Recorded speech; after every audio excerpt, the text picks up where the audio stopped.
Hello friends. Did you know nearly 80% of those who watch my videos aren't subscribed? If you enjoy these stories, please hit that subscribe button and leave a like. It really helps. Thank you for being here. By the way, where are you watching from? Let me know in the comments. Earl Jacobson had been running freight through the Colorado Rockies for 23 years, and he'd learned to read the mountains like most people read road signs. The way clouds gathered around the peaks meant snow within 6 hours.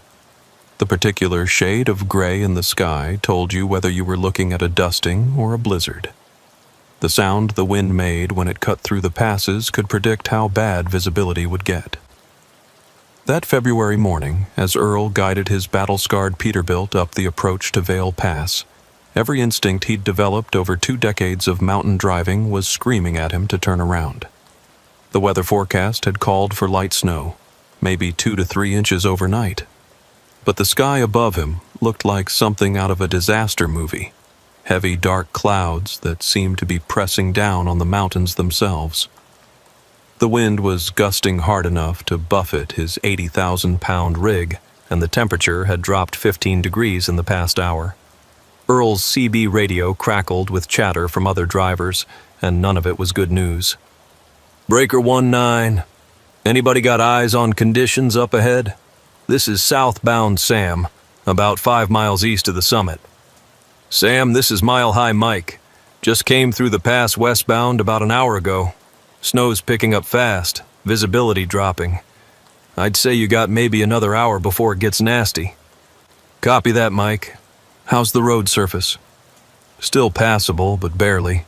Saw 3 cars spun out on the shoulder, and a state trooper told me they're thinking about shutting her down if it gets much worse." Earl picked up his mic. "This is Mountain Earl eastbound, about 10 miles out from the summit. Any word on closure times?" "Earl, this is Big Sky Betty. Diot's got crews staging at both ends, but they're not saying when they'll drop the hammer. I'd say if you're not through in the next 2 hours, you might be stuck for the night." Earl checked his GPS and did the math.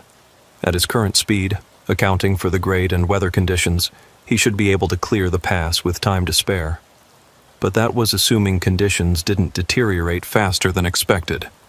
The load in his trailer wasn't particularly time-sensitive, construction materials bound for a job site in Grand Junction. But Earl needed the money.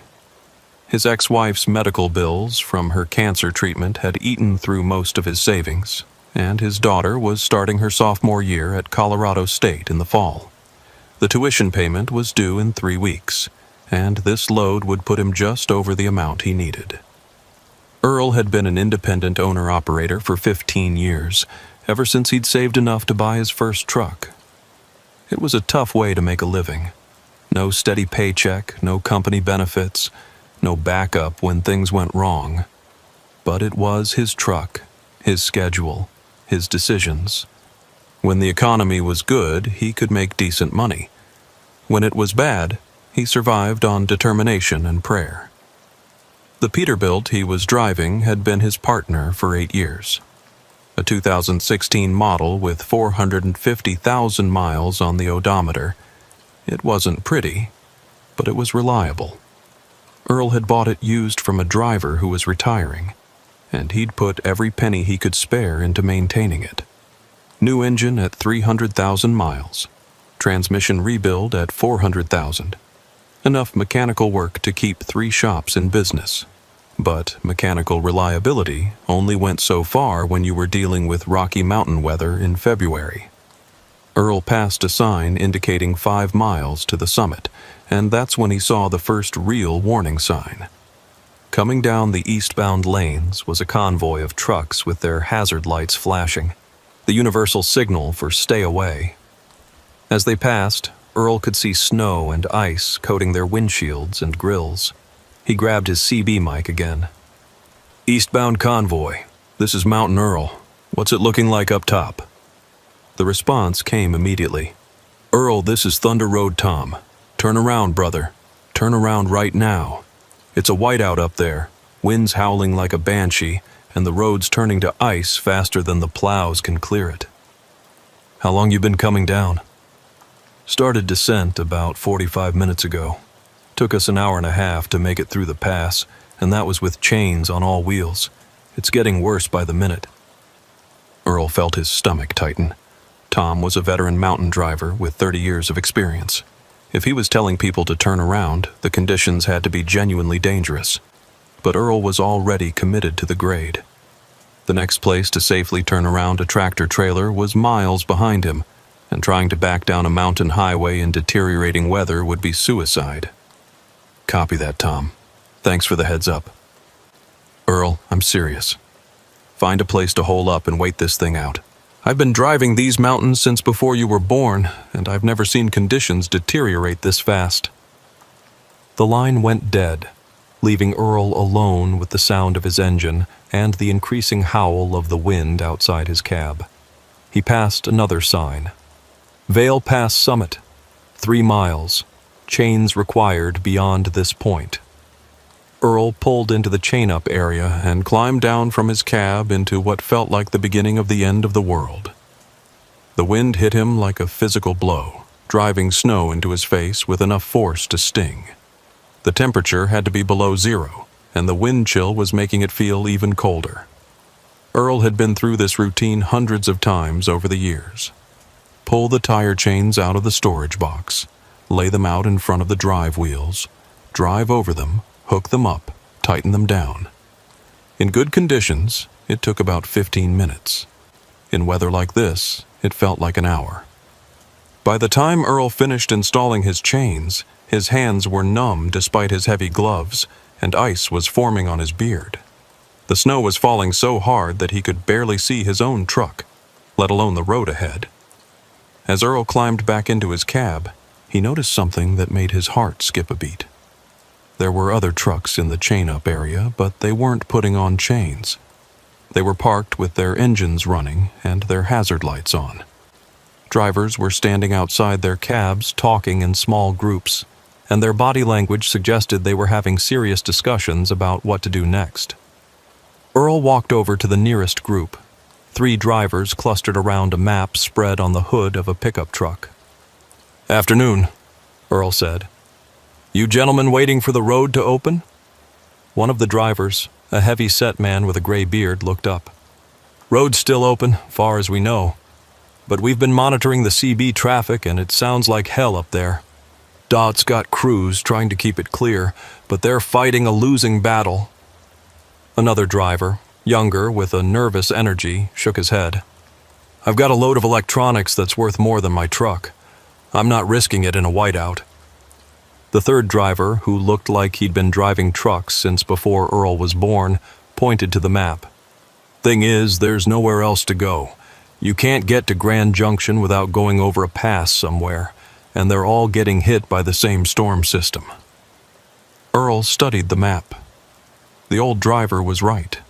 The interstate system through the Colorado Rockies was designed with limited alternate routes. If Vale Pass closed, your choices were to backtrack hundreds of miles to go around the mountains, or wait it out wherever you were. "How long you been here?" Earl asked. "About an hour," the gray-bearded driver said. "Name's Clyde, by the way. Clyde Brennan. Been driving these mountains for 15 years, and I've never seen weather move in this fast." "Earl Jacobson. I've been thinking about making a run for it." Clyde shook his head. "I wouldn't. CB chatter says visibility's down to about 50 feet up there. Road surface is solid ice under 6 inches of snow. Even with chains, you're taking your life in your hands."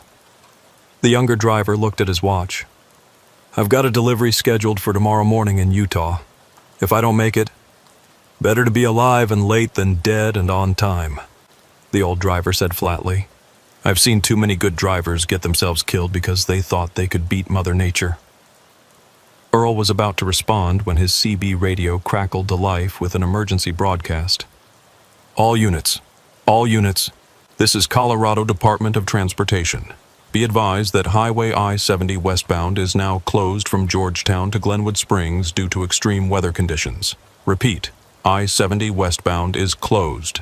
Do not attempt to travel through the area." The 4 drivers stared at each other in the sudden silence that followed the announcement. "Well," Clyde said, That settles it. We're stuck here until further notice. Earl felt a wave of disappointment wash over him. The load he was carrying would be late, which meant a smaller paycheck and possibly a black mark with this particular customer. But as he looked around at the deteriorating conditions, he had to admit that Clyde was right. Trying to push through in these conditions would be suicide. "How long do these things usually last?" the younger driver asked. "Could be hours, could be days," the old driver replied. "Mountain weather's unpredictable. Sometimes these storms blow through in a few hours and leave clear skies behind. Sometimes they settle in for a week." Earl walked back to his truck and called his dispatcher to report the delay. As expected, the conversation didn't go well. "Earl, we've got a customer waiting for that material. They've got crews scheduled to start work tomorrow morning." "Jim, the interstate's closed. There's nothing I can do about that." "Can't you take an alternate route? Through a blizzard? In the mountains? Come on, Jim, you know better than that." There was a pause. "The customer's not going to be happy about this." "The customer can be unhappy all they want. I'm not getting myself killed to deliver construction materials a day early." Earl ended the call and settled in for what was obviously going to be a long wait. Outside his windshield, the snow was falling harder than ever. The other trucks in the chain-up area were barely visible through the whiteout conditions. Over the next hour, more trucks arrived at the chain-up area. Some were drivers who'd been traveling westbound like Earl. Others were eastbound drivers who'd tried to make it through the pass and been forced to turn back. By late afternoon, there were nearly 30 trucks lined up along the side of the highway. Earl had gone through this kind of weather delay before, but something about this situation felt different. Maybe it was the speed with which the storm had developed. Maybe it was the unusually large number of trucks that had gotten caught. Or maybe it was just the general atmosphere of tension and frustration that seemed to be building among the stranded drivers. Around 4 o'clock, Earl noticed a figure walking between the trucks. It was an older woman, maybe in her 60s, wearing a heavy winter coat and carrying what appeared to be a thermos and some kind of bag. Earl rolled down his window as she approached his truck. "Excuse me," the woman called out. "Are you the driver of this vehicle?" "Yes, ma'am. Earl Jacobson." "I'm Norma Richardson. I live just up the road about a mile." She gestured toward a cluster of buildings barely visible through the snow. "I wanted to let you drivers know that you're welcome to come up to my place if this situation goes on much longer. I've got hot coffee, warm food, and a place to get out of the cold." Earl was surprised by the offer. "That's very generous of you, ma'am, but I need to stay with my truck." "I understand, but the offer stands. I've lived in these mountains for 45 years, and I know what it's like to be caught in weather like this." Norma looked up at the darkening sky. "This storm's going to get worse before it gets better. A lot worse." Something in her tone made Earl pay closer attention. "What makes you say that?" "I've seen storms like this before. The way the clouds are building, the direction the wind's shifting, the way the animals have been acting for the past few days. This isn't going to be a quick snow shower. This is going to be a significant weather event." Earl could see that Norma was making the same offer to other drivers, and their reactions were mixed. Some seemed grateful for the gesture. Others appeared suspicious, even hostile. Earl couldn't understand why anyone would be hostile toward an elderly woman offering help, but he was beginning to sense an undercurrent of tension among the stranded drivers that he hadn't noticed before. As darkness began to fall, the situation grew more uncomfortable. The temperature was dropping rapidly, and even with their engines running, some of the older trucks were struggling to maintain heat in their cabs. The snow was accumulating so fast that drivers were having to get out every hour or so to clear it away from their exhaust pipes and air intakes. Earl had been monitoring the CB chatter, and the news wasn't good. The storm was affecting the entire central Colorado region. Roads were closing, power lines were coming down, and emergency services were being stretched to their limits. Around 8 o'clock, Earl heard a commotion coming from somewhere up the line of trucks. He could see flashlight beams moving around and hear raised voices, but he couldn't make out what was being said. A few minutes later, Clyde appeared at Earl's window, looking agitated. "You might want to come hear this," Clyde said. "There's something going on up front that you need to know about." Earl grabbed his flashlight and heavy coat and followed Clyde through the snow toward the front of the convoy. A group of about 15 drivers had gathered around one of the trucks, and their conversation was heated. "I'm telling you, this whole thing stinks," a driver Earl didn't recognize was saying. His voice was loud and angry, with a thick accent that suggested he wasn't from Colorado. "Roads don't just close down this fast unless somebody wants them closed." "What's that supposed to mean?" another driver asked. "It means maybe this isn't about weather. Maybe this is about keeping certain trucks from getting to certain places at certain times." Earl looked at Clyde with confusion. "What's he talking about?" "Damned if I know," Clyde replied. "But he's got some of the other drivers pretty worked up." The angry driver continued his rant. "You think it's a coincidence that 30 trucks carrying valuable cargo all got stuck in the same place at the same time? You think it's a coincidence that this storm hit right when it did?" "You're talking about a conspiracy?" an older driver asked skeptically. "I'm talking about reality.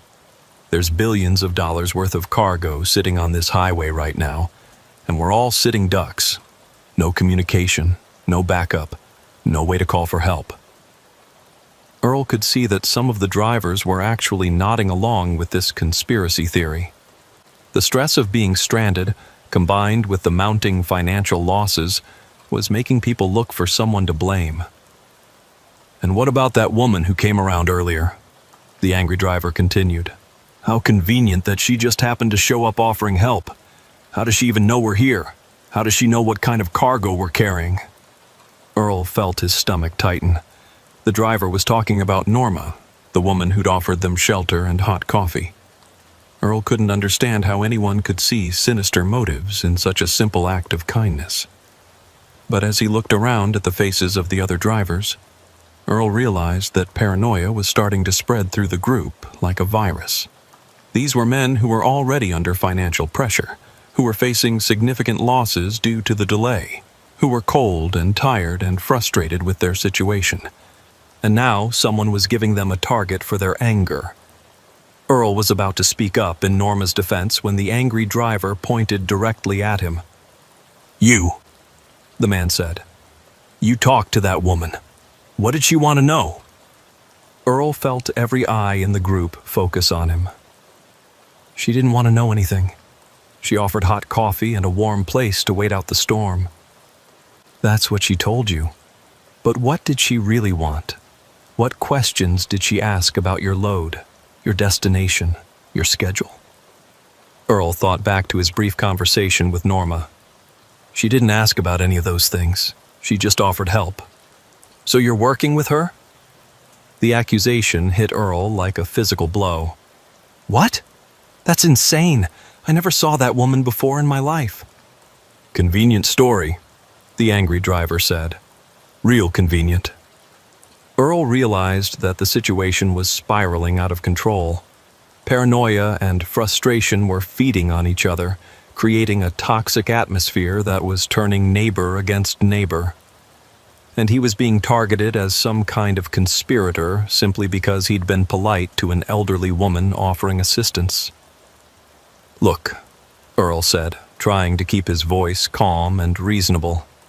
"We're all in the same situation here. We're all losing money, we're all uncomfortable, and we're all frustrated. But turning on each other isn't going to solve anything." "Maybe," the angry driver said. "Or maybe some of us are in a different situation than others. Maybe some of us know more about what's really going on here than we're letting on." Earl could see that about half the drivers were buying into the conspiracy theory, while the other half looked skeptical but uncertain. The group was splitting into factions, and the division was becoming more pronounced with each passing minute. As Earl walked back to his truck through the driving snow, he couldn't shake the feeling that this was just the beginning. The storm was getting worse, The temperature was dropping, and the stranded drivers were becoming increasingly paranoid and hostile. Earl had been through difficult situations before, but he'd never been trapped with a group of people who were starting to turn on each other. And as he settled into his cab for what was obviously going to be a very long night, Earl began to worry that the weather might be the least dangerous thing he had to face. Because when fear and paranoia took hold of a group, people could become capable of things that would horrify them under normal circumstances. And there was nothing normal about being trapped on a mountain highway in a blizzard with millions of dollars worth of cargo and no way to call for help. Earl started his engine to warm up the cab and checked his fuel gauge. He had enough diesel to keep the engine running for maybe 12 hours if he was careful. After that, he'd be at the mercy of the elements and the increasingly unstable group of drivers who were looking for someone to blame for their situation. Outside his windshield, the snow continued to fall with relentless intensity, and somewhere in that white void, Earl could hear the sound of voices raised in anger, getting louder and more hostile with each passing hour. Earl woke up at 3 a.m. to the sound of shouting. He'd been dozing fitfully in his sleeper berth, startled awake every hour or so by the wind rocking his truck or the sound of snow sliding off his roof. But this was different. This was human voices raised in anger, carrying across the convoy despite the howling storm. He climbed into the driver's seat and peered out through his windshield. The snow was still falling heavily, but he could make out the glow of flashlights moving between trucks about halfway up the line. The shouting was getting louder, and Earl could hear what sounded like multiple men arguing. Earl grabbed his heavy coat and flashlight and trudged through knee-deep snow toward the disturbance. The cold was brutal, the kind that made your nose hairs freeze instantly and turned your breath into ice crystals. But the sound of the argument was getting more heated, and Earl was worried that whatever was happening might escalate into violence. As he got closer, Earl could make out the voices more clearly. The angry driver from earlier, the one who'd been promoting conspiracy theories, was confronting Clyde and 2 other drivers near Clyde's truck. "I'm telling you, something's not right about this whole situation," the angry driver was saying. His name, Earl had learned, was Danny Morrison, and he was from Georgia. "You don't get weather that moves in this fast without some kind of artificial help." "Artificial help?" Clyde replied, his voice tight with frustration. "What's that supposed to mean?" "Cloud seeding, weather modification. The government's been doing it for decades. They can create storms, direct them, make them stronger or weaker." Earl couldn't believe what he was hearing. "Danny, you're talking about conspiracy theories. The Weather Service predicted this storm 3 days ago." Danny turned to face Earl, and even in the dim light of the flashlights, Earl could see that the man's eyes had the wild look of someone who'd lost touch with reality. "Oh, look who shows up," Danny said. "The guy who's been talking to our local contact." "What local contact?" "Don't play dumb. That woman, Norma, whatever her name is. How much is she paying you to keep us here?" Earl stared at Danny in disbelief. "She's not paying me anything. She offered hot coffee to stranded truckers. That's called being neighborly." "That's called reconnaissance," Danny shot back. "She's gathering intelligence on our loads, our schedules, our vulnerabilities, and you're helping her do it." Clyde stepped between Earl and Danny. "Look, we're all tired, we're all cold, and we're all losing money sitting here. But turning on each other isn't going to solve anything." "Isn't it?" Danny's voice was getting louder. "Maybe some of us aren't losing money. Maybe some of us are getting paid to make sure the rest of us stay right where we are." Earl could see that Danny's paranoid theories were starting to infect other drivers. Several men who'd been listening to the argument were nodding along, their faces showing the same combination of fear and anger that Earl had seen in Danny. "What would be the point of keeping us here?" Earl asked, trying to inject some logic into the conversation. "Cargo theft," Danny said immediately. "Hijacking, industrial espionage. Take your pick. There's millions of dollars worth of freight sitting on this highway, and we're all sitting ducks." So your theory is that someone created a blizzard to trap a random group of trucks? Clyde's voice was heavy with skepticism. My theory is that this isn't random. Look around you. Look at what we're carrying. Electronics, medical equipment, construction materials, pharmaceuticals. This isn't a random collection of cargo. This is a targeted selection. Earl had to admit that Danny had a point about the cargo. Most of the trucks in the convoy were carrying high-value loads, but that didn't mean there was a conspiracy. It just meant that valuable cargo moved through this route regularly. Even if that were true, Earl said, what would be the end game? How would someone steal 30 truckloads of cargo from the middle of a highway? Easy, Danny replied. They wait for us to abandon our trucks. When the weather gets bad enough, when we get cold enough, hungry enough, desperate enough, we'll take any offer of shelter. And once we're away from our trucks... He didn't need to finish the sentence. Earl could see the scenario Danny was painting. Stranded drivers abandoning their vehicles to seek shelter, only to return and find their cargo gone. That's why that woman came around earlier, Danny continued. She's not offering help out of the goodness of her heart. She's offering bait. Get us away from our trucks, and her associates can move in and clean us out. Earl looked around at the faces of the other drivers. About half of them appeared to be buying into Danny's theory.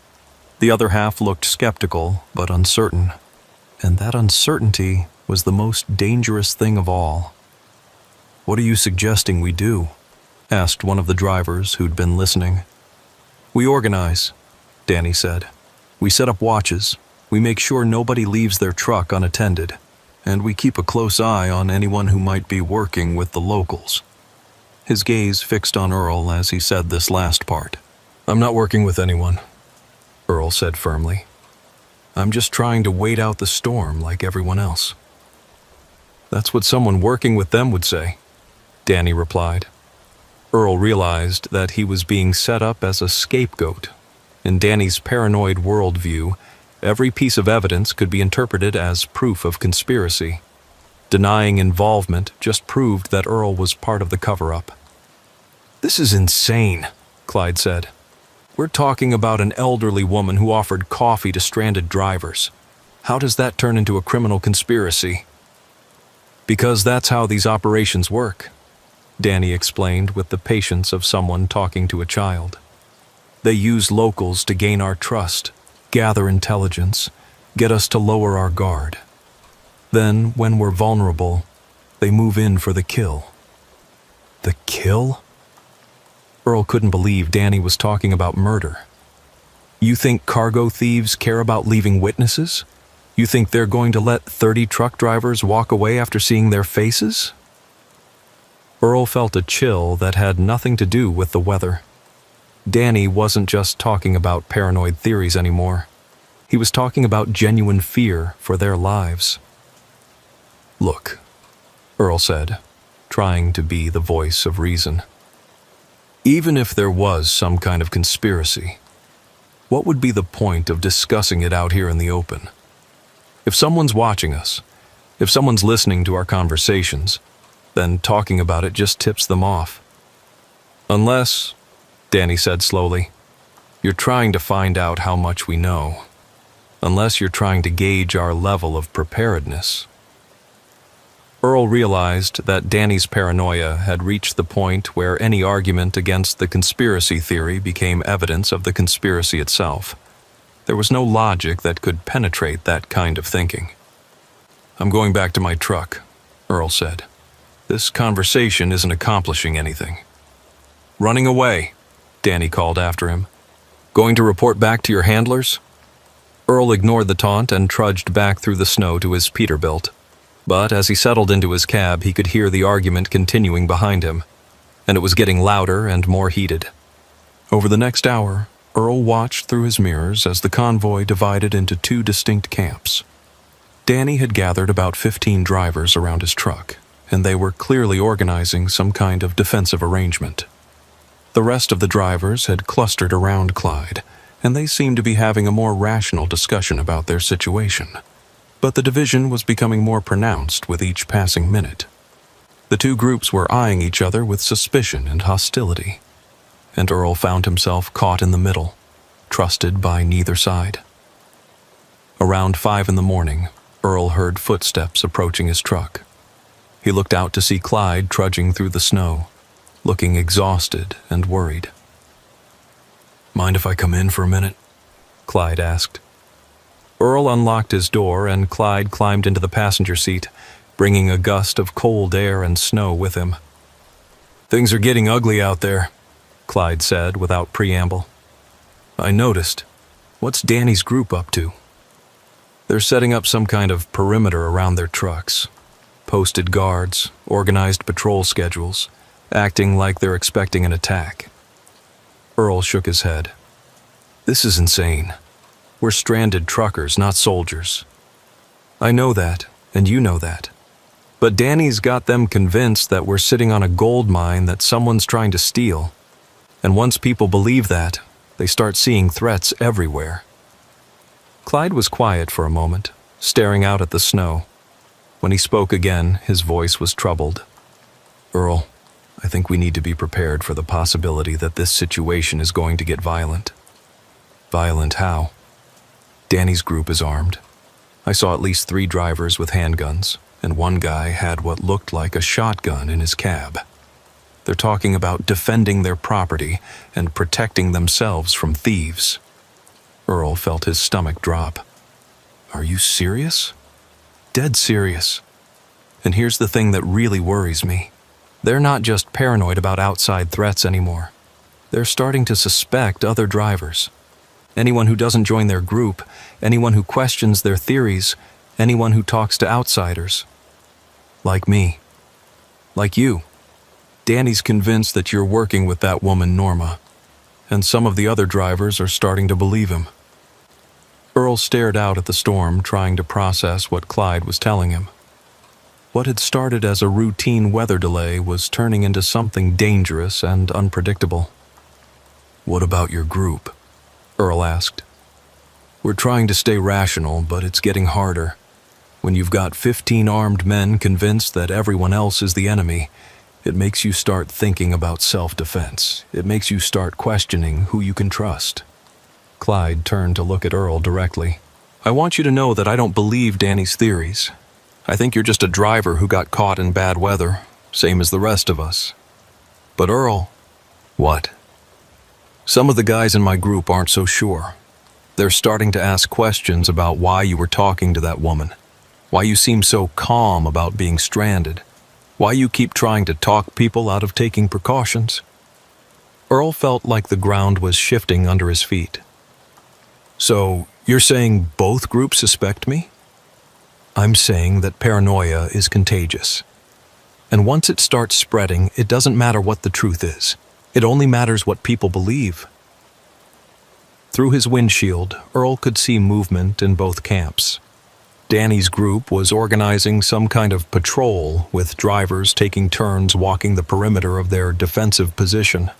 Clyde's group was having animated discussions, with lots of gesturing and pointing.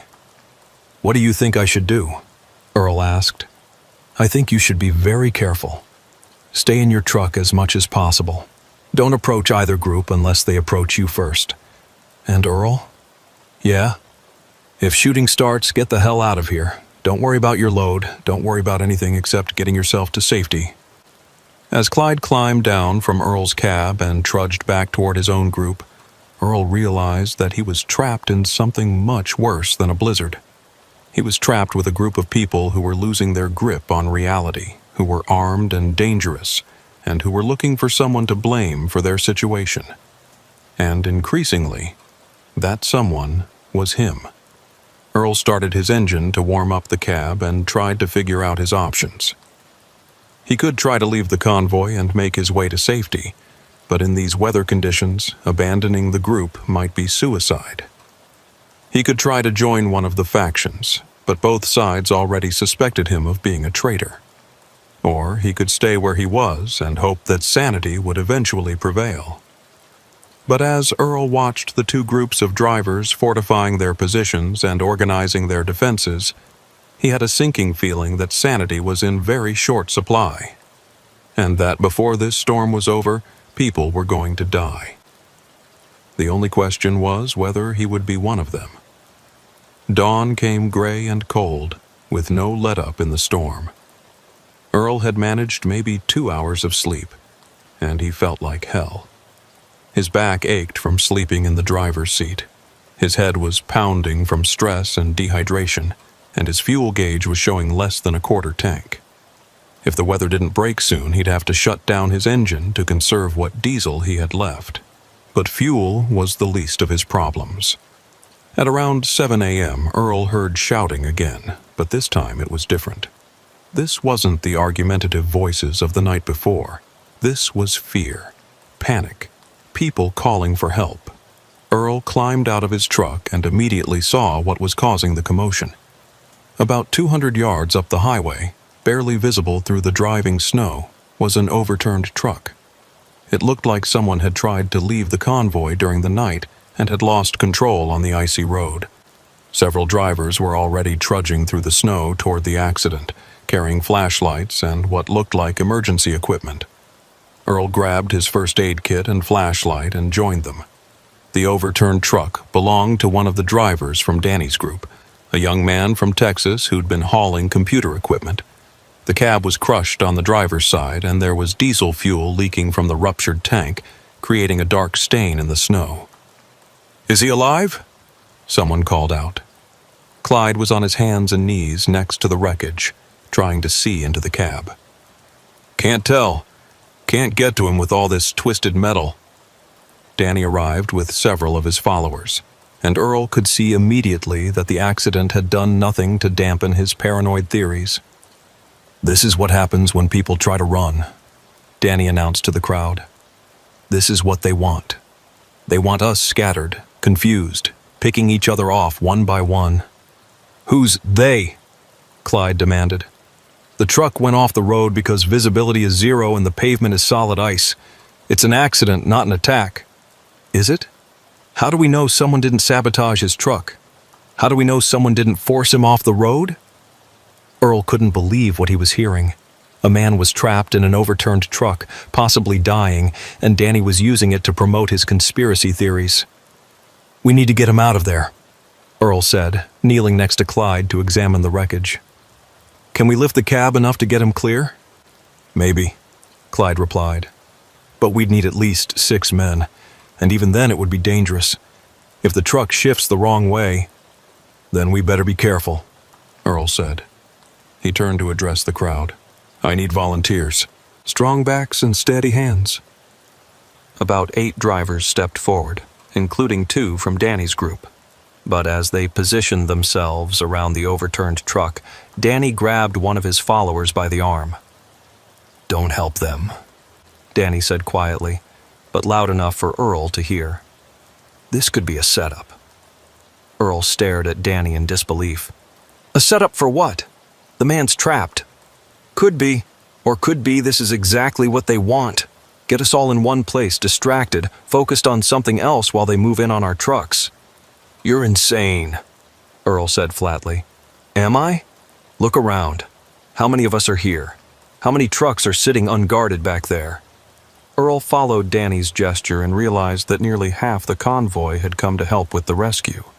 Their trucks were indeed sitting unattended, and in the whiteout conditions, someone could potentially approach them unseen.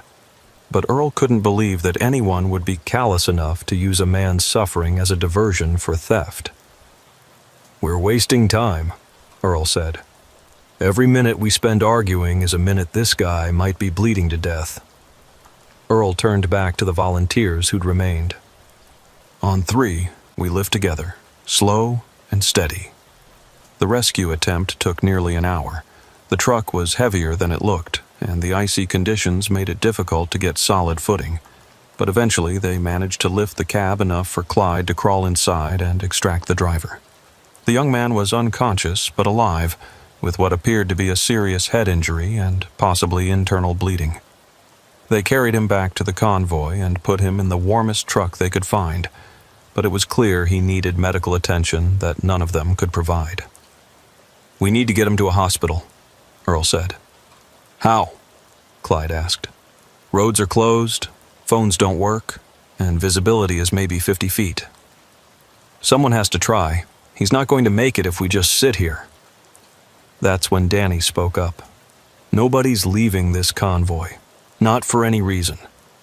Earl turned to stare at him. The man could die. The man took his chances when he tried to run. We're not risking more lives on a rescue mission that might be exactly what our enemies want. Our enemies? Earl's voice was rising with anger and disbelief. We don't have enemies. We're truck drivers caught in a snowstorm. That's what you want us to believe, Danny replied.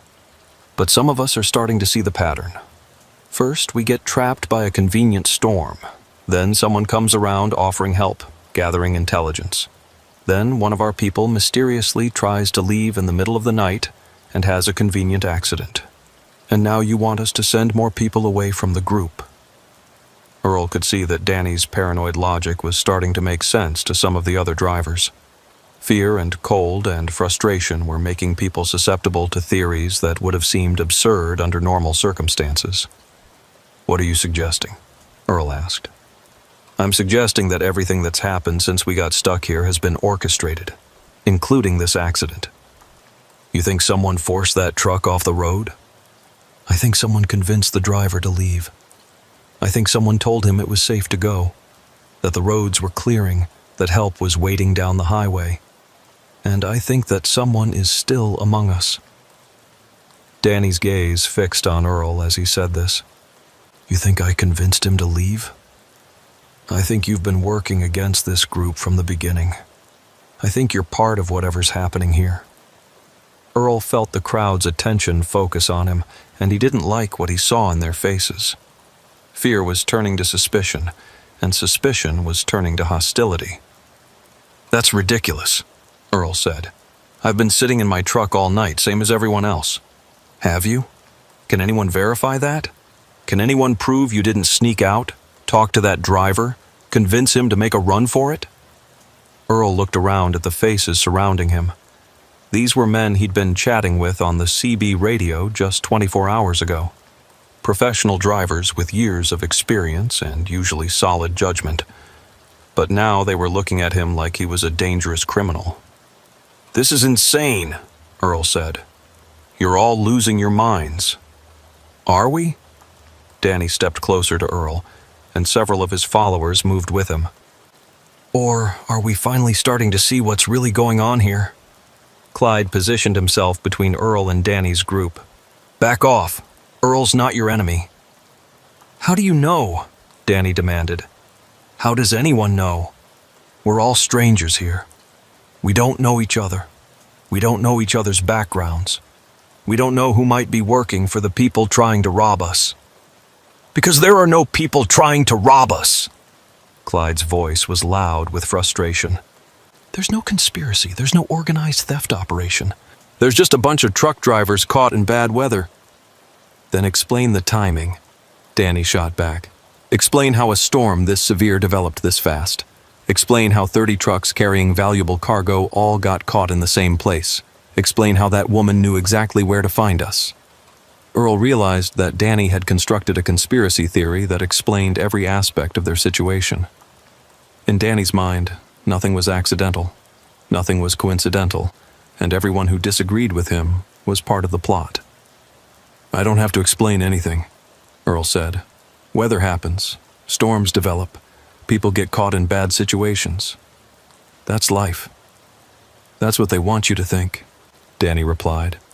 That's how these operations work. Make everything look natural, make everything look accidental. But when you start adding up the pieces, Danny pulled out a small notebook and started reading from it. 37 trucks carrying approximately $12 million worth of cargo, trapped in an isolated location with no communication, no backup, no way to call for help, approached by a local resident offering assistance. One driver attempts to leave and has a fatal accident. And now someone's pushing for more people to leave the group. Earl had to admit that when Danny laid it out like that, it did sound suspicious. But Earl knew that correlation wasn't causation, that patterns could emerge from random events, that paranoid minds could find conspiracies in coincidence. "What do you want to do about it?" Earl asked. "I want to find out who's working with them," Danny said. "I want to find out who's been feeding them information, who's been helping them plan this operation." "And how do you propose to do that?" Danny smiled, and there was something cold and dangerous in his expression. "The same way people have been finding out the truth for thousands of years. We ask questions. We apply pressure. We keep asking until someone breaks." Earl felt ice forming in his stomach. Danny was talking about interrogation, possibly torture. The paranoid conspiracy theorist was preparing to turn his fellow drivers into suspects and prisoners. "You're talking about turning this convoy into a lynch mob," Earl said. "I'm talking about protecting ourselves and our livelihoods from criminals who are trying to rob us." "There are no criminals!" Earl's voice was getting loud with frustration and fear. "There's no robbery. There's no conspiracy. There's just a bunch of scared, cold, tired drivers who are starting to lose their minds." "That's exactly what someone who was part of the conspiracy would say," Danny replied. Earl realized that he was trapped in an impossible situation. Anything he said to defend himself would be interpreted as evidence of his guilt. Any attempt to bring logic or reason to the discussion would be seen as an attempt to cover up the truth. And the worst part was that some of the other drivers were starting to believe Danny's theories. Earl could see it in their faces, the growing certainty that they were victims of an elaborate criminal plot, and that Earl was somehow involved in it. "I think we need to search his truck," one of Danny's followers suggested. "See if he's got anything that doesn't belong there." "Good idea," Danny agreed. "And while we're at it, we should probably search everyone's truck. Make sure nobody's hiding anything." Earl knew that allowing Danny's group to search his truck would be a mistake. Even if they found nothing suspicious, they would interpret his compliance as evidence of guilt. But refusing to allow the search would be seen as proof that he had something to hide. "You're not searching my truck," Earl said firmly. "Why not?" Danny asked. "What are you afraid we'll find?" "I'm not afraid of anything, but I'm not letting a mob of paranoid drivers tear apart my property based on conspiracy theories." "Conspiracy theories?" Danny's voice was getting louder. $12 million in cargo, and you think this is just a theory? The confrontation was escalating rapidly, and Earl could see that violence was becoming increasingly likely. Danny's followers were positioning themselves around Earl, cutting off escape routes. Clyde and his supporters were moving to back Earl up, but they were outnumbered. And in the middle of it all, a seriously injured driver was lying unconscious in someone's truck, slowly dying while the people who should have been helping him argued about imaginary conspiracies. Earl made a decision that would either save his life or end it. He pushed through Danny's followers and started walking back toward his truck. "Where are you going?" Danny called after him. "To get my CB radio," Earl replied without turning around. "If you won't let anyone leave to get help for that injured driver, then I'm going to try to raise someone on the emergency channel." "Nobody touches any radios," Danny ordered. "No communication with the outside until we figure out who's working with them." Earl stopped walking and turned back to face the group. "So, now you're going to prevent us from calling for help for a dying man?" "I'm going to prevent anyone from revealing our position or our situation to hostile forces." Earl stared at Danny in disbelief. The man had lost all touch with reality. In his paranoid worldview, everything was a threat, everyone was an enemy, and any attempt to seek help was evidence of treachery. "You're insane," Earl said flatly. "Maybe," Danny replied. "But insane people sometimes see things that sane people miss. And what I see is a group of drivers who are about to lose everything they own to a bunch of professional thieves." Danny turned to address the entire crowd. "From now on, nobody leaves the convoy for any reason. Nobody uses any radios or communication equipment. Nobody talks to any outsiders, and anyone who tries to do any of those things will be considered a hostile agent. Earl realized that the situation had moved beyond paranoia into something approaching martial law. Danny had appointed himself the leader of a group of armed, frightened, desperate men who were prepared to use violence to protect themselves from imaginary threats. And Earl was at the top of their list of suspected enemies. As the crowd began to disperse, with Danny's followers returning to their defensive positions and Clyde's group retreating to their own area, Earl found himself walking back to his truck alone. He was no longer part of either faction. He was a suspected traitor in a convoy that was rapidly turning into an armed camp.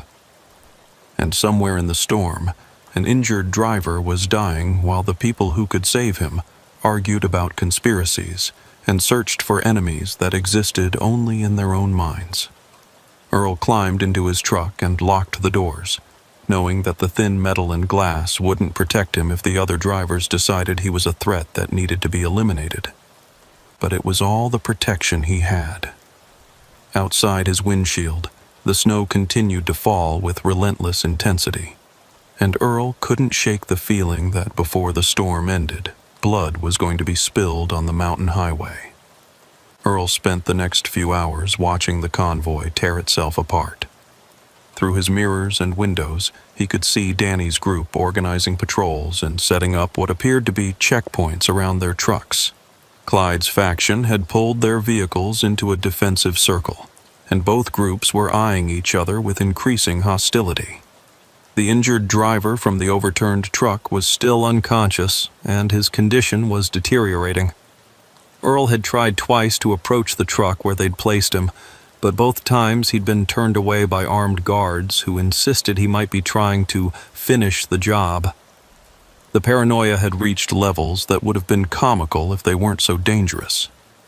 Earl had watched grown men, professional drivers with decades of experience, arguing about whether the snow falling on their windshields was natural or part of some elaborate weather modification conspiracy. Around noon, the situation took a turn for the worse. Earl was trying to conserve fuel by running his engine only intermittently when he heard gunshots. 3 sharp cracks that echoed off the mountain walls, followed by shouting and the sound of truck engines roaring to life. Earl fired up his Peterbilt and climbed into the driver's seat to get a better view of what was happening. Through the driving snow, he could see figures running between trucks, flashlights swinging wildly, people taking cover behind vehicles. His CB radio crackled to life with panicked voices. "Shots fired! Shots fired! Someone's shooting at us!" "Where? Where are they coming from?" "I don't know. Could be anywhere in this storm." "Return fire! Defend the perimeter!" Earl grabbed his microphone. "This is Mountain Earl. Nobody should be shooting at anything. We need to figure out what's going on." "Earl, this is Danny. Stay off the radio. No communication until we secure the area." "Secure the area from what? There's nobody out there but us." "That's what you want us to think." Earl threw down the microphone in frustration. The shooting had pushed Danny's paranoia to new heights, and now he was treating the convoy like a military unit under attack. But Earl couldn't figure out who had been shooting or why. The only people within miles were the stranded drivers themselves, and as far as Earl knew, none of them had any reason to start a gunfight. Earl's question was answered a few minutes later when Clyde appeared at his window looking shaken and angry. "Someone shot at my truck," Clyde said as Earl opened his door. 3 rounds came right through my windshield. If I'd been sitting in the driver's seat, I'd be dead. "Who was shooting?" "Had to be someone from Danny's group. Nobody else is armed, and the shots came from their direction." Earl felt sick. "Why would they shoot at you?" "Because Danny's convinced I'm working with you, and you're working with the cargo thieves. In his mind, we're enemy agents who need to be eliminated." Earl stared at Clyde, trying to process what he was hearing. "He's trying to kill anyone who disagrees with him?" "Looks that way. And Earl, I've got some bad news. Danny's not just targeting me anymore. He's convinced his entire group that you're the ringleader of this whole operation." "Operation?" "The cargo theft conspiracy. In Danny's mind, you're not just working with the thieves. You're their leader. The person who organized this whole thing. Earl felt like the ground was shifting under his feet. That's insane. I'm just a truck driver. I know that, but Danny's got 15 armed men who believe otherwise, and they're talking about taking action. What kind of action? Clyde's expression was grim. The kind that involves rope and tree branches. Earl felt ice water in his veins. They're talking about lynching me? They're talking about eliminating the threat to the convoy. In their minds, you're responsible for everything that's gone wrong. The storm, the delay, the accident, everything. Earl looked out at the storm, trying to figure out his options. He could try to run, but in these weather conditions, leaving the convoy would probably be suicide. He could try to defend himself, but he was one man against 15. He could try to reason with Danny's group, but they were clearly beyond the reach of logic. "What about your people?" Earl asked. "Will they back me up?" "Some of them. But Earl, I've got to be honest with you. Some of my guys are starting to wonder if Danny might be right. Not about the conspiracy stuff, but about you being different somehow." "Different how?" "Calm. Too calm for someone in this situation. Most drivers would be panicking by now, looking for ways to get their cargo to its destination, worried about their livelihoods. But you've been taking this whole thing in stride, like you knew it was going to happen." Earl stared at Clyde. "So now you suspect me too?" "I don't, but I can see how others might. You've been the voice of reason throughout this whole mess, and sometimes that makes people suspicious." Earl realized that his attempts to keep the peace had actually made him look guilty in the eyes of frightened, paranoid drivers. By staying calm and rational, he'd marked himself as someone who wasn't genuinely affected by their situation. "What do you think I should do?" "I think you should get the hell out of here. Take your truck and try to make it back down the mountain. Maybe you'll get lucky and find a plow crew or a state patrol unit." "And abandon that injured driver?" "Earl, that man's probably going to die whether you stay or go. But if you stay, you're definitely going to die. Danny's group is planning something for tonight, and I don't think you want to be here when it happens." Before Earl could respond, his CB radio crackled to life again. "Attention all drivers. This is Danny Morrison. We've identified the leader of the criminal organization that's been targeting our convoy. Earl Jacobson is working with cargo thieves to steal our loads and eliminate witnesses. He will be taken into custody at 1800 hours for questioning." Earl felt his blood run cold. Danny was announcing his intention to arrest Earl like this was some kind of military operation. "We have evidence that Jacobson has been in communication with hostile forces outside the convoy. We have evidence that he encouraged the driver who died in the accident to leave his truck. And we have evidence that he's been gathering intelligence on our cargo and our defensive preparations." Earl grabbed his microphone. "This is Earl Jacobson. None of that is true. There is no criminal organization. There are no cargo thieves. There's just a group of drivers caught in bad weather." "Save it for the interrogation," Danny replied. "You'll have plenty of time to explain yourself once we have you secured." Earl looked at Clyde. "Secured? They've been setting up some kind of containment area. Looks like they're planning to tie you up and ask you questions." Earl didn't need Clyde to spell out what asking questions might involve. In Danny's paranoid worldview, torture would be a legitimate method of extracting information from enemy agents. "I'm getting out of here," Earl said. "Good. But Earl, be careful. They've got people watching the perimeter. If they see you trying to leave..." Earl nodded. He understood. If Danny's group caught him trying to escape, they'd see it as proof of his guilt, and they might decide to skip the interrogation and move straight to execution. Earl waited until darkness fell before making his move. The storm was still raging, which would provide cover but also make driving extremely dangerous. He fired up his engine and tried to plan a route that would take him away from the convoy without attracting attention. But as Earl prepared to put his truck in gear, he saw something that made him pause. Through the snow, he could make out a figure walking between the trucks. It was Norma, the elderly woman who'd offered help to the stranded drivers. Earl watched in horror as the woman approached Danny's defensive perimeter, apparently unaware of how dangerous the situation had become. He could see flashlight beams focusing on her, could hear shouting voices carried by the wind. Earl grabbed his CB microphone. "Danny, that's just an old woman. She's not part of any conspiracy." "That's what you want us to think," Danny replied. "But we'll find out the truth soon enough." Earl realized that Danny's group was planning to interrogate Norma as well. An elderly woman who'd done nothing but offer hot coffee to stranded drivers was about to be subjected to questioning by armed, paranoid men who believed she was part of a criminal conspiracy. Earl made a decision that probably saved Norma's life and definitely sealed his own fate. He turned on his high beams and laid on his air horn, creating a distraction that drew attention away from the woman and toward his truck. The effect was immediate. Shouts of, "He's trying to escape," and "Stop him!" echoed through the convoy. Flashlight beams swung toward Earl's truck, and he could see figures running through the snow toward his position. Earl put his truck in gear and started moving, but he knew he was too late. Danny's group had been ready for this, and they'd positioned themselves to cut off his escape route. Earl made it maybe 100 yards before they forced him to stop. Armed drivers surrounded his truck, their faces grim and determined in the glow of their flashlights.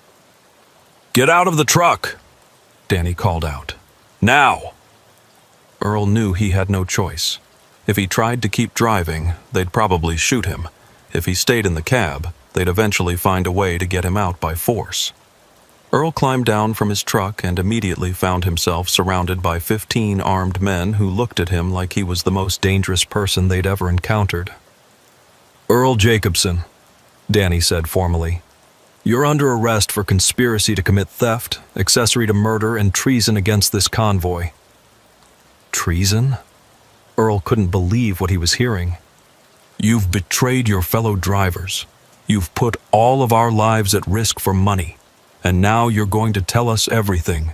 Who you're working for, how this operation was planned, and where our cargo was supposed to be delivered." Earl looked around at the faces surrounding him. These were men he'd been chatting with on the CB just 2 days ago. Professional drivers with families and mortgages and bills to pay. But now they looked at him with the kind of hatred usually reserved for child molesters and terrorists. "I'm not working for anyone," Earl said. "I'm just a driver who got caught in bad weather, same as all of you." "We'll see about that," Danny replied. "Take him to the interrogation area." As they marched Earl through the snow toward what appeared to be a makeshift prison constructed from truck trailers, Earl caught a glimpse of Norma in the distance. The elderly woman was walking away from the convoy, apparently having been frightened off by the commotion. At least she was safe. But Earl knew that his own safety was another matter entirely. He was about to be subjected to interrogation by men who were convinced he was a dangerous criminal. Men who were armed, desperate, and completely detached from reality. And the worst part was that Earl knew there was nothing he could say or do that would convince them of his innocence. In Danny's paranoid worldview, every denial would be seen as further evidence of guilt. Every attempt to reason with them would be interpreted as an attempt to manipulate them. As they pushed Earl into the improvised prison, he realized that he was probably going to die on this mountain highway. Not from the weather, not from an accident, but from the fear and paranoia of his fellow drivers. Men who had lost their grip on reality so completely that they were willing to torture and kill an innocent person, rather than admit that sometimes bad things just happen for no reason at all. The storm continued to rage outside, but Earl knew that the real danger came from the people who were supposed to be his allies. People who had let fear turn them into something worse than the imaginary enemies they thought they were fighting. And as Earl sat in the darkness of his makeshift prison, listening to the sound of his captors planning his interrogation, he wondered if anyone would ever know the truth about what happened to the convoy that got caught in the storm on Vale Pass. Or if they would all just disappear into the white silence of the mountains, another group of people who had let fear destroy them from within. Chester Vance had been hauling freight through the Rocky Mountains for 14 years, and he'd learned to trust his instincts about two things: weather and machinery. Both could kill you if you weren't paying attention. Both gave you warnings if you knew how to listen. And that morning, as Chester fired up his 2018 Freightliner at a truck stop in Cheyenne, something felt wrong. It wasn't anything he could put his finger on. The engine started smooth as silk. Oil pressure was good, coolant temperature normal. But there was something in the way the truck felt when he pulled out of the parking space. A subtle difference in how the brakes engaged when he tested them rolling through the lot. Chester had owned this rig for 3 years. He knew every sound it made, every vibration, every quirk in its personality. And this morning, something was different. Probably nothing, he muttered to himself as he merged onto I-80 westbound. The load in his trailer was standard stuff. Medical equipment bound for a hospital in Grand Junction. Not hazardous, not overweight, just a routine run that should take him through some of the most beautiful scenery in Colorado. The first hour was uneventful. Chester grabbed coffee at a truck stop near Laramie and checked his pre-trip inspection again. Everything looked normal. Tires good, brakes adjusted properly, no leaks, no loose bolts. Maybe he was just being paranoid. But as he started climbing toward the Colorado border, that nagging feeling in his gut got stronger. There was something about the way the truck was responding to input that felt off. When he pressed the brake pedal, there was a tiny delay before he felt the shoes grab. When he downshifted for a hill, the engine seemed to hesitate for just a fraction of a second. Small things, subtle things. The kind of things that might be dismissed as normal variation or driver fatigue. But Chester had been doing this too long to ignore his instincts. He pulled into a rest area near the Colorado state line and popped the hood. Everything looked normal. Fluid levels good, belts tight, no obvious signs of tampering or damage. He walked around the truck, checking the brake lines, the air hoses, the electrical connections, all standard. But when he crouched down to examine the front axle, something caught his eye. A small scratch on the brake adjustment mechanism, fresh metal showing through the paint. It could have been road debris, could have been normal wear from gravel and salt, but it was in a spot that shouldn't see that kind of damage. Chester felt his heart rate pick up. In 14 years of driving, he'd heard stories about brake tampering. Usually it was insurance fraud, drivers or owners looking to stage accidents for the payout. Sometimes it was sabotage by competitors trying to put independent truckers out of business. And sometimes it was just malicious vandalism by people who hated truckers for reasons that made no sense to anyone with half a brain. But those were stories, urban legends, the kind of things that happened to other people in other places. Chester had never actually seen it happen. He pulled out his phone and took pictures of the scratch. Then he crawled under the truck as far as he could without proper equipment and looked for other signs of tampering. Nothing obvious. But that scratch bothered him.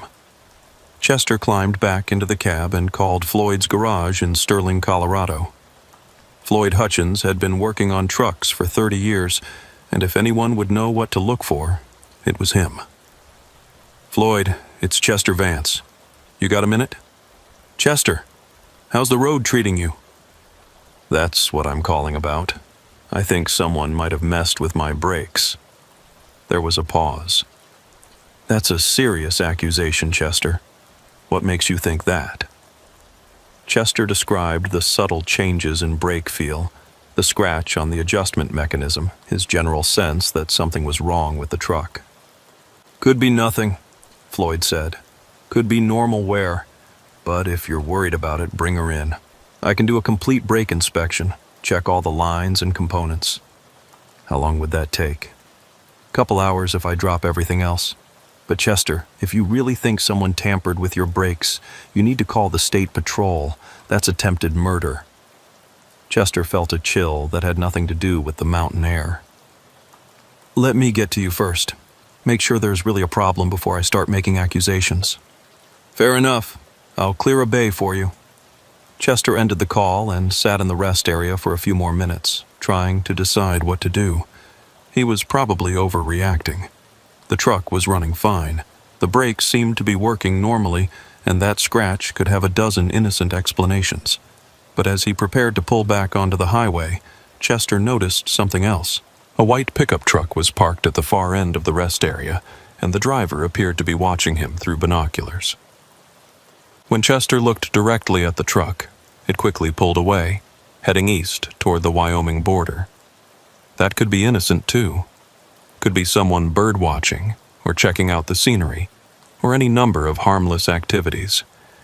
But combined with everything else, it felt like another piece of a puzzle Chester didn't want to solve. He fired up the Freightliner and pulled back onto I-80, pushing the speed limit as much as he dared. Sterling was about 2 hours away, and Floyd's garage would be the best place to find out if his paranoia was justified or if he was losing his mind. The truck ran smooth for the first hour. Chester started to relax, started to convince himself that he'd been imagining problems that didn't exist. Maybe the scratch was just normal wear. Maybe the brake feel was just cold weather affecting the air pressure. Maybe he'd been driving so many years that he was starting to see threats where none existed. Then he crested a hill near the town of Big Spring and saw the grade ahead. It was a long, steep descent with several sharp curves, the kind of hill that separated the good drivers from the dead drivers, the kind of place where brake failure could turn a routine delivery into a multi-vehicle catastrophe. Chester downshifted and tapped the brake pedal gently to test his stopping power before starting the descent.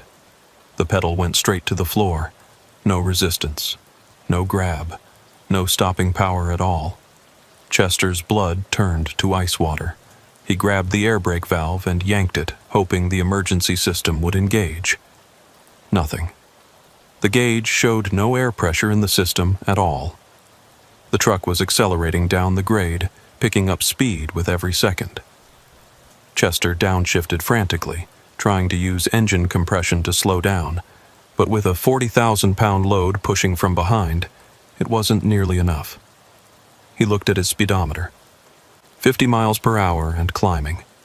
The first curve was coming up fast, and there was a line of cars ahead of him with nowhere to go. Chester grabbed his CB mic with one hand while steering with the other. Mayday, Mayday. This is eastbound truck on I-80 near Big Spring. I've lost all brakes. Runaway truck, I repeat, runaway truck. The response was immediate. Roger, eastbound truck. State Patrol is notified. Can you make the runaway truck ramp about 2 miles ahead? Chester looked down the grade and saw the ramp. It was his only chance, a gravel incline designed specifically for situations like this. But it was on the right side of the highway, and he was in the left lane with cars blocking his path.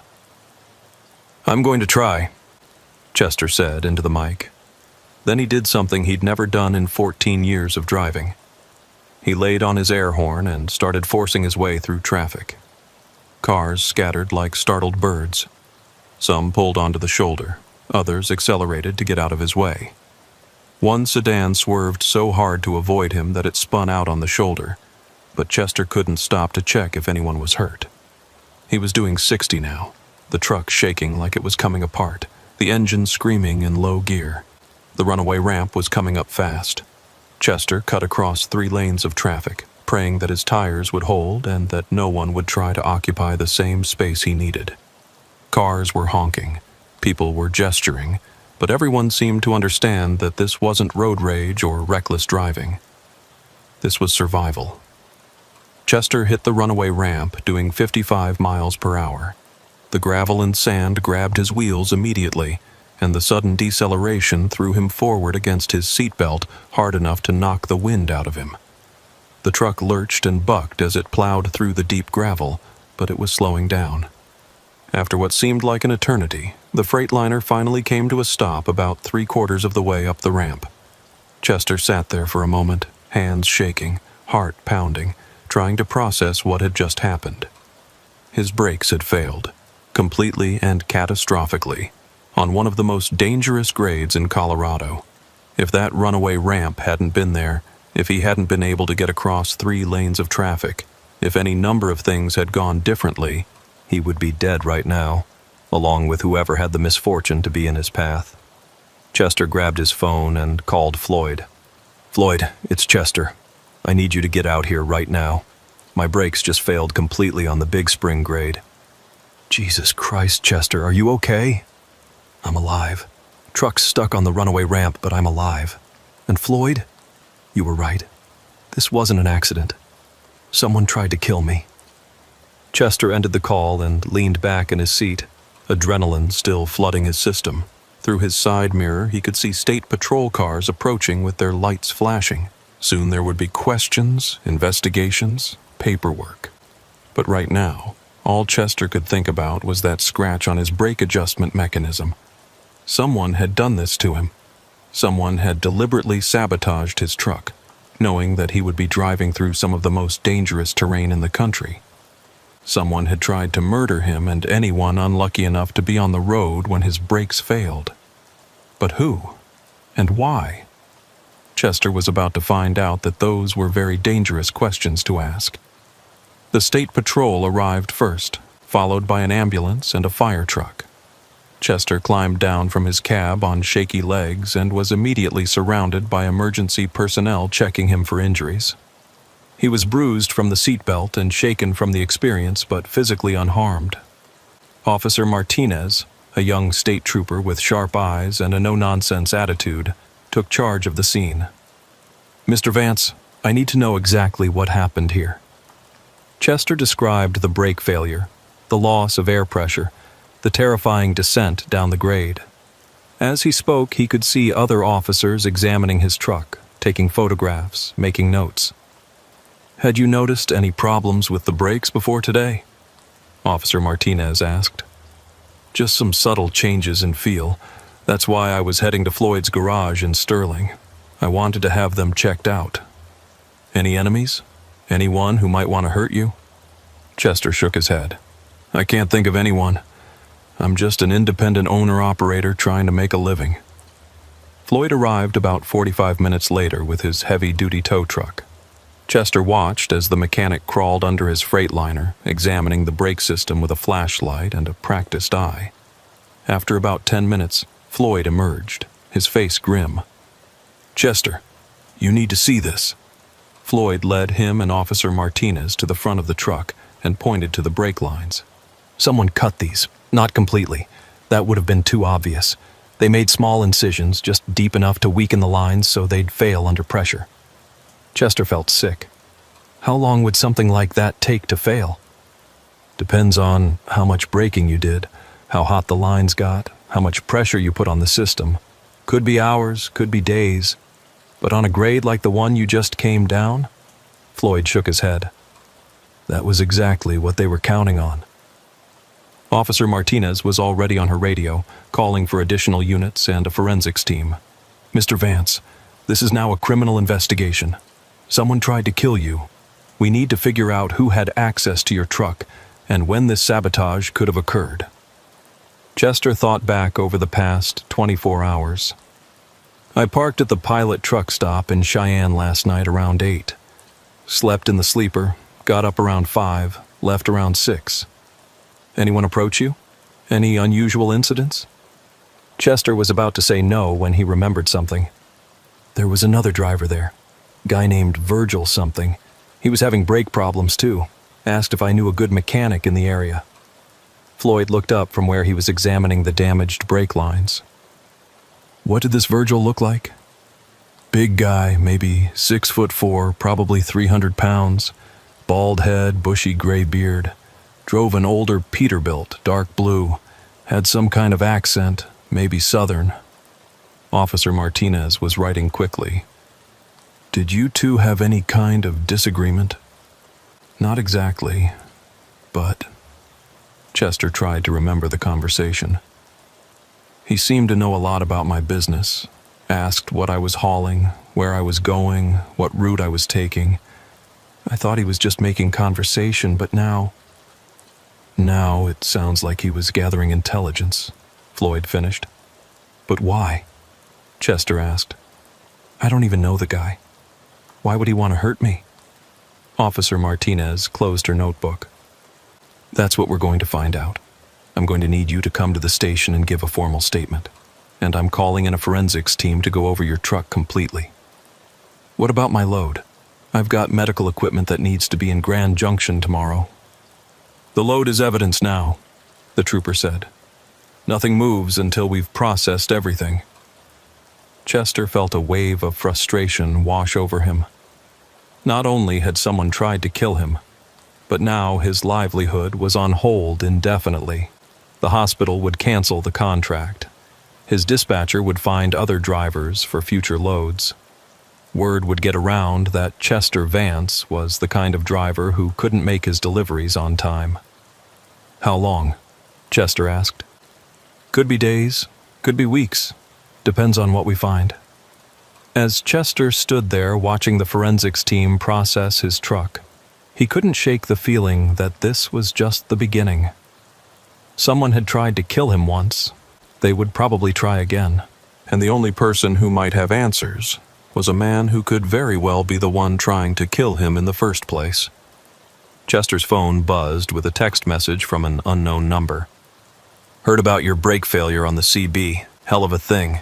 We need to talk. Virgil. Chester showed the message to Officer Martinez. Her expression hardened. Don't respond to that, she said. And don't meet with him under any circumstances. If he's our saboteur, he might be trying to finish what he started. But as Chester looked at the message, he wondered if Virgil might actually be trying to help. Maybe the big man had information about who was really behind the sabotage. Maybe he was just as much a victim as Chester was. Or maybe he was a killer who enjoyed playing games with his prey. Chester was about to find out which one was true. Chester spent the rest of the day at the State Patrol office, going through security footage from the Cheyenne truck stop and providing detailed descriptions of everyone he could remember seeing near his truck. The investigation was thorough but frustrating. Too many people had access to the parking area, and the lighting was poor enough that identifying specific individuals would be difficult. Officer Martinez had run background checks on anyone named Virgil who owned a dark blue Peterbilt in the region, but so far hadn't found any matches. The text message had come from a burner phone with no traceable registration. Mr. Vance, I want you to understand that you're in real danger, Martinez said as they wrapped up the interview. Whoever did this has shown they're willing to commit murder. Until we catch them, you need to be extremely careful. What am I supposed to do? I can't work without my truck and I can't pay my bills without working. We'll have your truck released as soon as forensics is finished with it. But in the meantime, you might want to consider staying somewhere other than your usual haunts. If someone's targeting you specifically, they probably know your routines. Chester left the State Patrol office feeling more vulnerable than he had in his entire life. Someone wanted him dead, and he had no idea why. His truck was impounded, his cargo was evidence, and his livelihood was on hold indefinitely. He checked into a budget motel on the outskirts of Sterling and tried to figure out his next move. The insurance company would want to investigate before paying any claims. His dispatcher was already asking questions about when he'd be available for new loads. And somewhere out there, a person who had tried to kill him once was probably planning to try again. Chester's phone rang around 8 p.m. The caller ID showed a local number he didn't recognize. Chester Vance. Mr. Vance, this is Virgil Kowalski. I think we need to talk. Chester felt his pulse spike.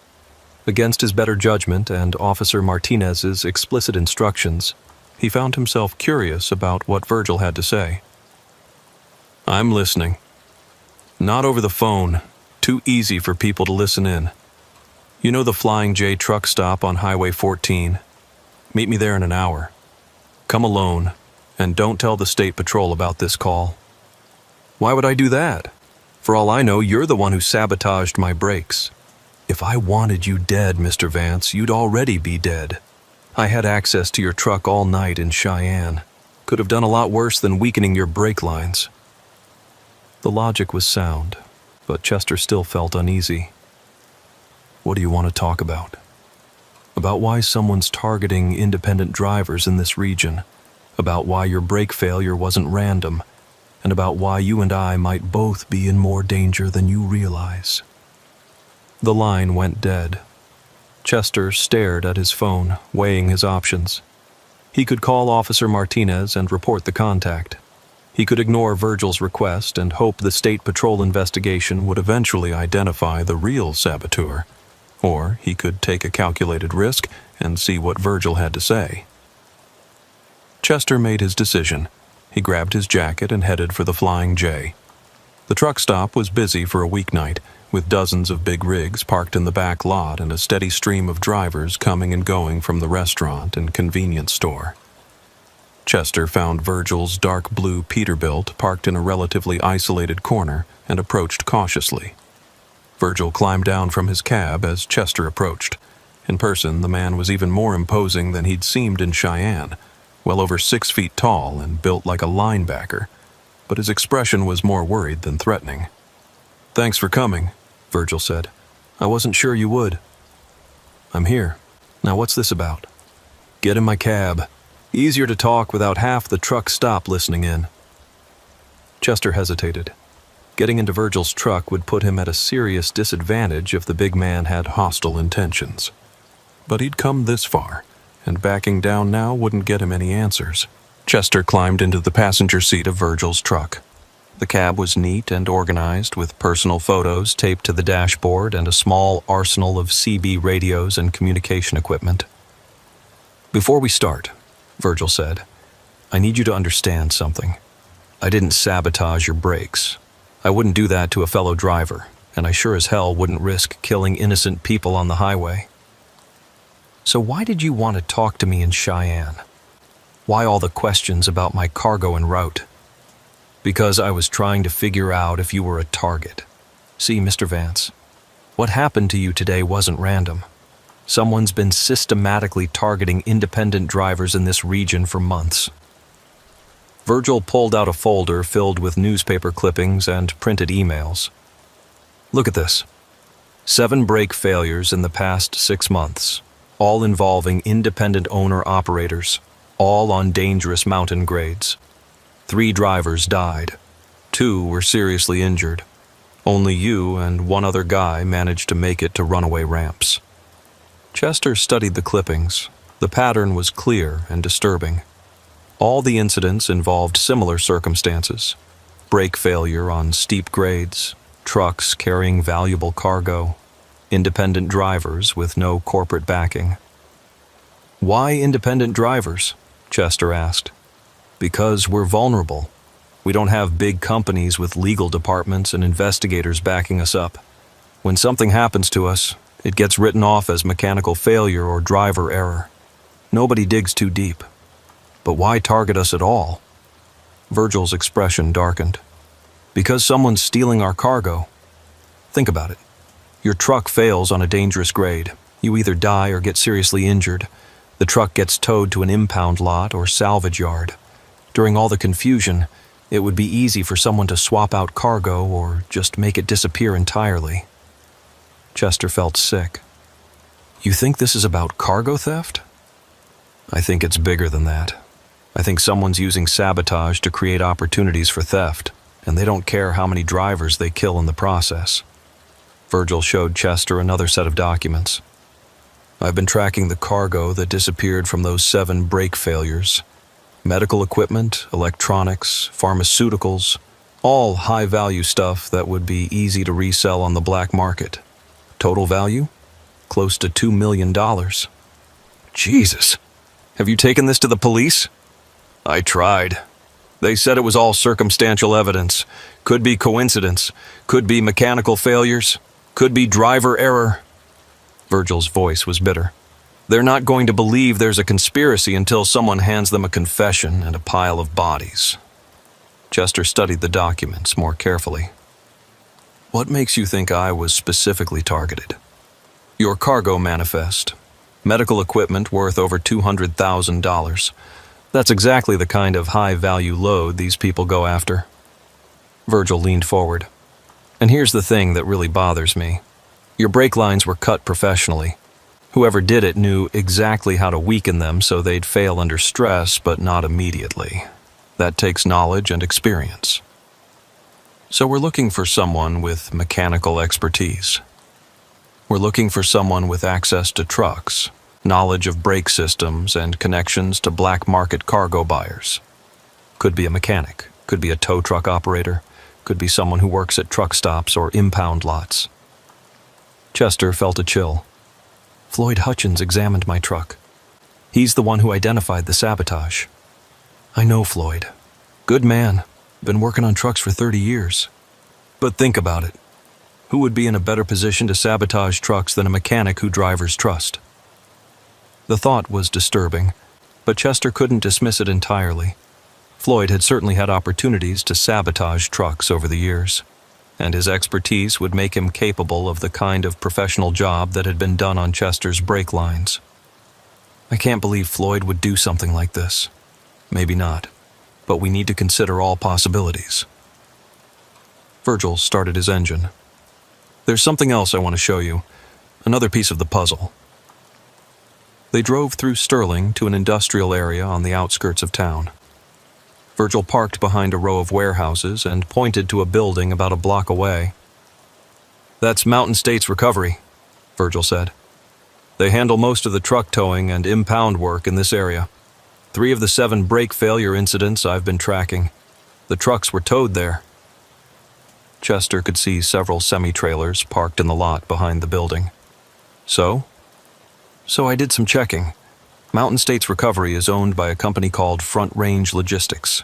And Front Range Logistics has contracts with several salvage yards and parts dealers that have been flagged by insurance investigators for suspicious activity. What kind of suspicious activity? The kind where valuable cargo disappears and gets replaced with junk before insurance adjusters can inspect it. The kind where trucks get stripped for parts faster than paperwork can be processed. The kind where evidence of sabotage gets destroyed before investigators can examine it. Chester stared at the Mountain States Recovery Building. If Virgil was right, they were looking at part of a criminal organization that used truck sabotage as a cover for large-scale cargo theft.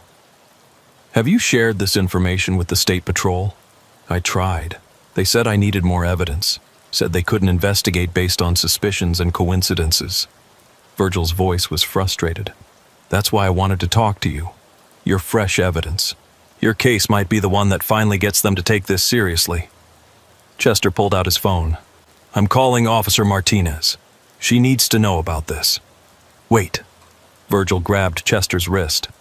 Before you do that, there's something else you need to know. Something that might change how you approach this. What? Virgil looked around nervously, as if checking to make sure they weren't being watched. I think law enforcement might be involved. The words hit Chester like a physical blow. That's impossible. Is it? Think about it. How do the saboteurs know which trucks to target? How do they get access to cargo manifests and route information? How do they time the sabotage so perfectly? Chester's mind was racing. You're talking about inside information. I'm talking about someone with access to shipping records, route plans, and cargo values. Someone who knows which trucks will be carrying what cargo and when they'll be most vulnerable. Virgil showed Chester another set of documents. I've been tracking the pattern. Every truck that's been sabotaged had recent state patrol inspections. Every cargo theft happened after the truck was impounded for investigation, and every case was handled by officers from the same district. Chester studied the documents. Officer Martinez's name appeared on several of them. You think Martinez is involved? I think someone in that department is feeding information to the thieves. Could be her, could be someone else. But the pattern is too consistent to be coincidence. Chester felt betrayed and confused. Officer Martinez had seemed genuinely concerned about his safety. But if Virgil was right, her investigation might be designed to cover up the crime rather than solve it. What do you want me to do? I want you to help me gather evidence. Real evidence that can't be dismissed or covered up. Evidence that will force someone to take action.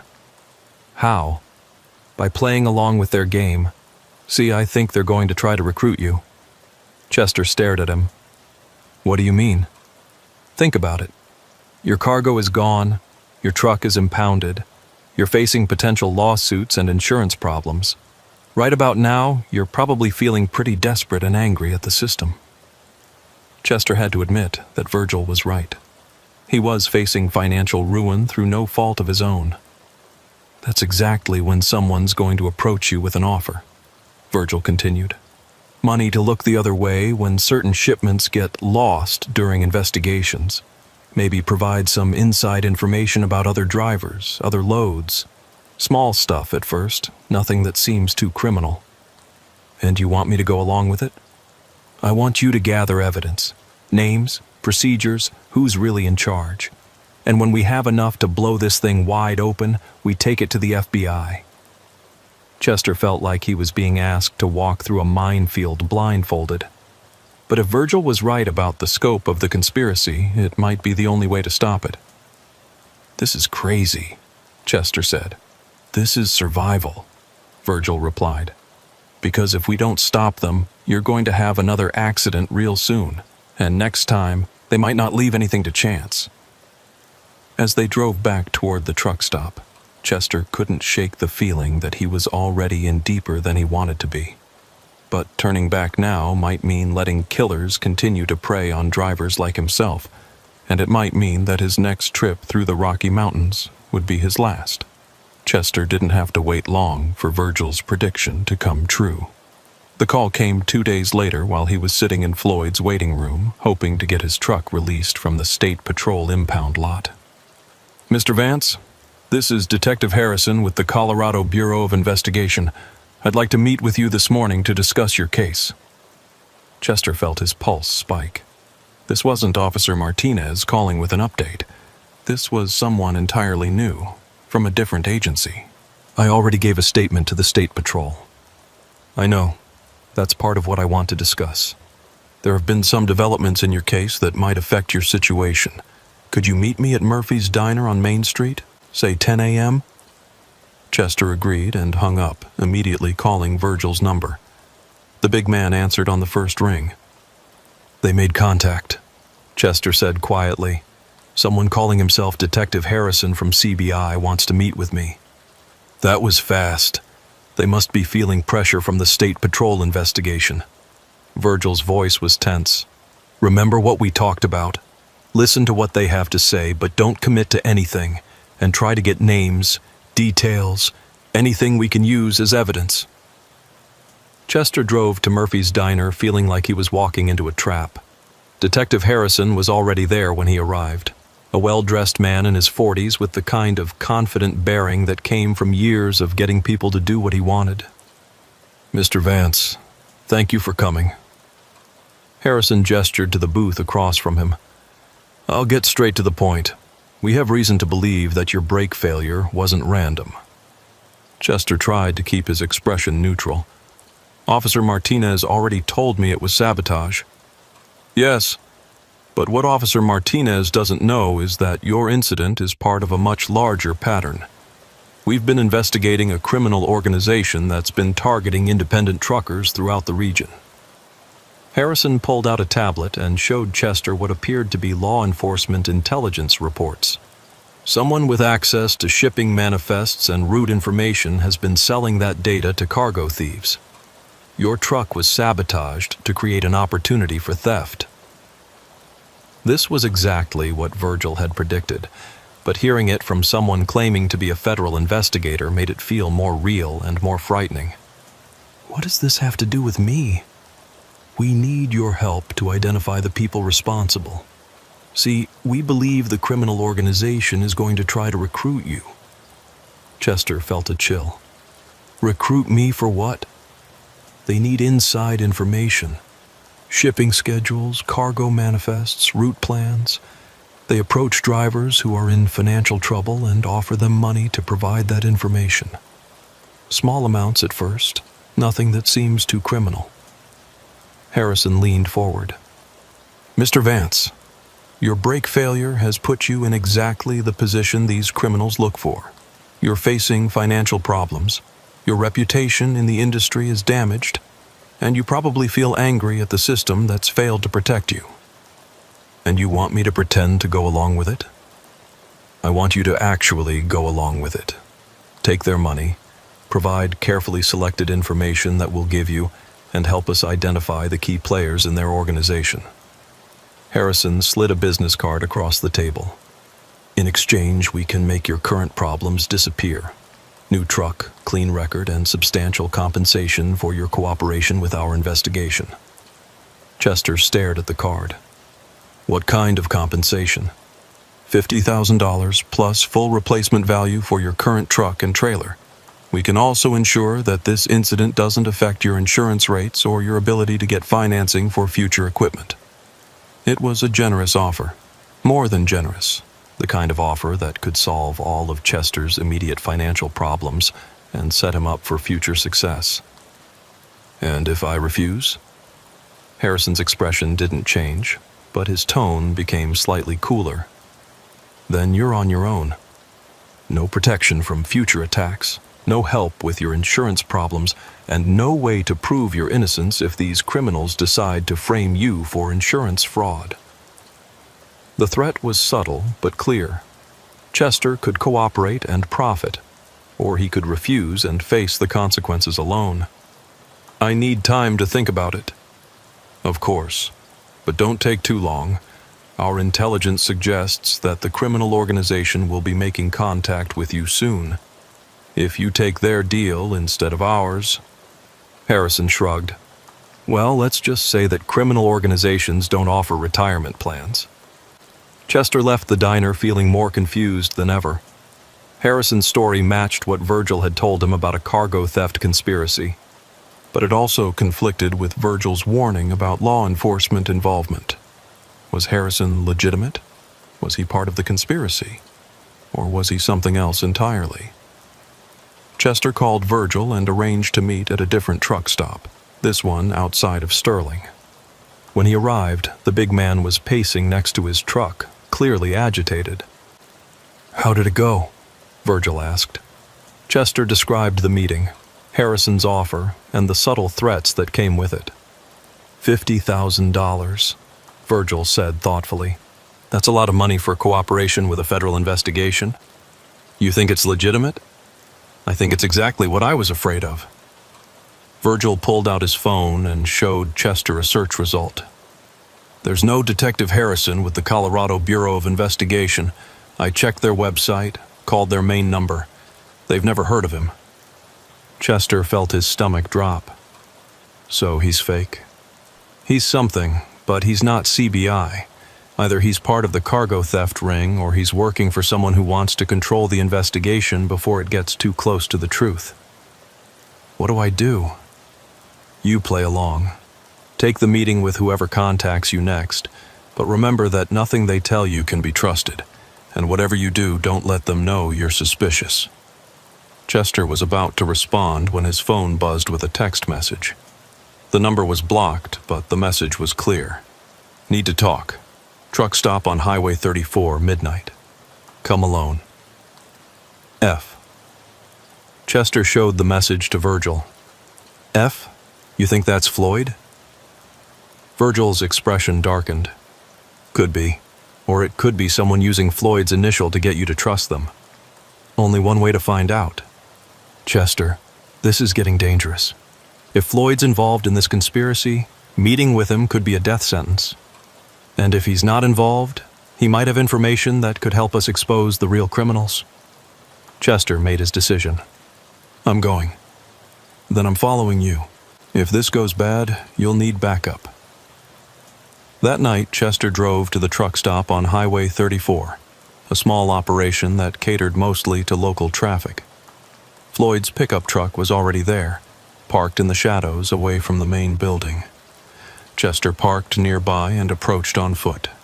Floyd climbed out of his truck as Chester got closer, and even in the dim light, Chester could see that the mechanic looked haggard and scared.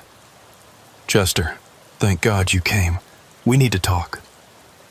I'm listening. Floyd looked around nervously, as if checking for surveillance. Someone's been asking questions about you, about our conversation, about what I found when I examined your truck. What kind of questions?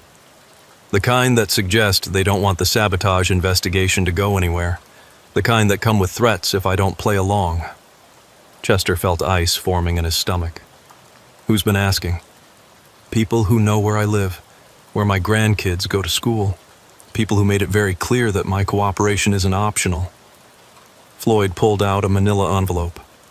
They want me to change my assessment of your brake failure. Say it was mechanical failure, not sabotage. Make the evidence disappear. Are you going to do it? Hell no. But Chester, you need to understand what you're up against. This isn't just cargo theft. This is organized crime with connections to law enforcement, maybe even federal agencies. Floyd handed Chester the envelope. These are copies of all my documentation from your truck. Photos, measurements, analysis reports. Hide them somewhere safe. Because the originals are going to disappear, along with any other evidence that points to sabotage. Chester opened the envelope and saw detailed technical reports that clearly showed his brake lines had been deliberately cut. Floyd, you need to take this to the FBI. I tried, made some calls, sent some emails. Know what I found out? The FBI already has an ongoing investigation into cargo theft in this region. Investigation that's being run by someone who matches the description of the man who's been threatening me. Chester's blood ran cold. Detective Harrison. You met him too? Floyd's voice was barely a whisper. Chester, I think we're dealing with federal agents who've gone rogue. People with badges and jurisdiction who are using their authority to cover up their crimes. What do? We get out of their way and hope they don't decide we know too much. Floyd started walking back toward his truck. Chester, I'm going to change my report. I'm going to say your brake failure was mechanical, and you're going to accept whatever deal they offer you. I can't do that. Other drivers will die. Floyd stopped and turned back. Other drivers are already dying, and if we try to fight this, we'll be next. As Floyd drove away, Chester stood in the truck stop parking lot trying to process what he'd learned. The conspiracy was bigger than Virgil had suspected. It involved not just cargo thieves and corrupt local officials, but federal agents who were using their authority to protect their criminal enterprise. Chester's phone buzzed with another text message. We know about your meeting. Time to choose sides. Harrison. Chester realized that he was being watched, that every move he made was being monitored by people with resources and authority that far exceeded anything he could hope to match. He was trapped between criminals who wanted to recruit him and authorities who might be criminals themselves. And somewhere in the middle, Virgil was gathering evidence that might get them all killed. Chester made a decision that would either save his life or end it. He texted back, I'm interested in your offer. When do we meet? The response came immediately. Tomorrow. Details to follow. Welcome to the team. As Chester drove back towards Sterling, he couldn't shake the feeling that he'd just signed his own death warrant. But if Virgil was right about the scope of the conspiracy, playing along might be the only way to gather enough evidence to expose it. The only question was whether they'd live long enough to use that evidence, and whether anyone would believe them even if they did. The meeting was set for the next evening at an abandoned truck stop on a back road outside Denver. Chester arrived early, parking his rental truck where he could see anyone approaching while maintaining an escape route. Virgil was positioned about a mile away, monitoring radio communications and ready to call for help if things went wrong. Harrison arrived precisely on time, driving a black SUV with government plates. But he wasn't alone. Two other men climbed out of the vehicle, both wearing the kind of casual professional clothing that screamed federal agent. Mr. Vance, Harrison called out as he approached. "Glad you decided to join us." "These are my associates, Agents Parker and Webb." Chester studied the three men carefully. They looked legitimate, carried themselves with the confidence of law enforcement, and spoke with the kind of authority that came from years of dealing with criminals and suspects. But Virgil's warnings echoed in Chester's mind. These could be rogue agents using their federal credentials to protect a criminal enterprise. Or they could be legitimate investigators trying to expose that enterprise. There was no way to tell the difference. "Before we get started," Harrison said, "I need to ask you some questions. Have you discussed this investigation with anyone? Any other law enforcement agencies? Any fellow drivers? Anyone at all?" Chester had prepared for this question. Just Floyd, the mechanic who examined my truck. And I had to tell him not to discuss it with anyone else.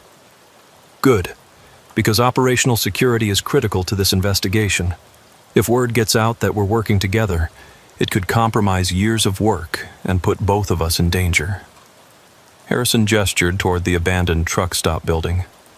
"Let's go inside where we can talk privately."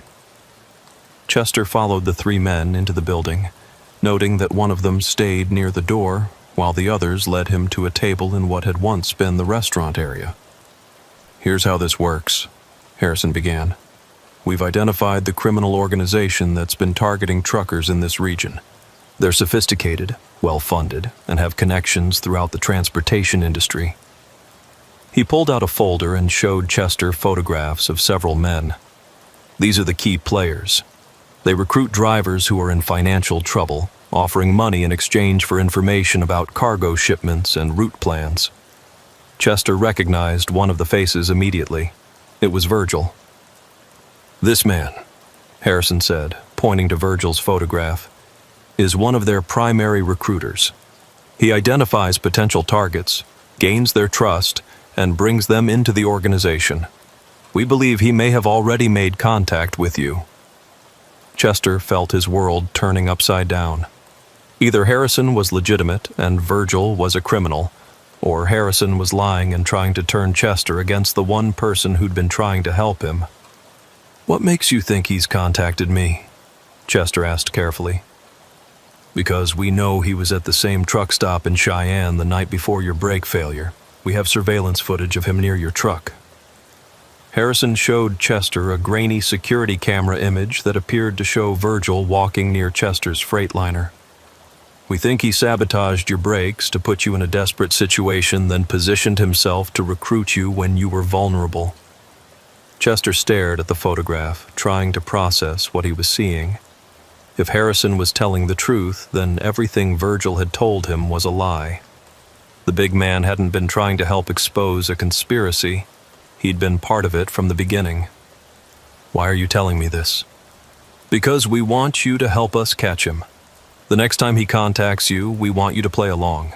Agree to provide information, take his money, let him think he's successfully recruited you." Agent Parker spoke for the first time. "We'll be monitoring all your communications and meetings. When we have enough evidence to prove his involvement in the cargo theft ring, we'll move in and make arrests." "What about my safety? If this man is as dangerous as you say, won't I be putting myself at risk?" "We'll be watching you at all times," Harrison assured him. "If there's any sign of danger, we'll intervene immediately." Chester pretended to consider the offer while his mind raced. If Harrison was legitimate, then cooperating would help expose a criminal conspiracy and protect other drivers from future attacks.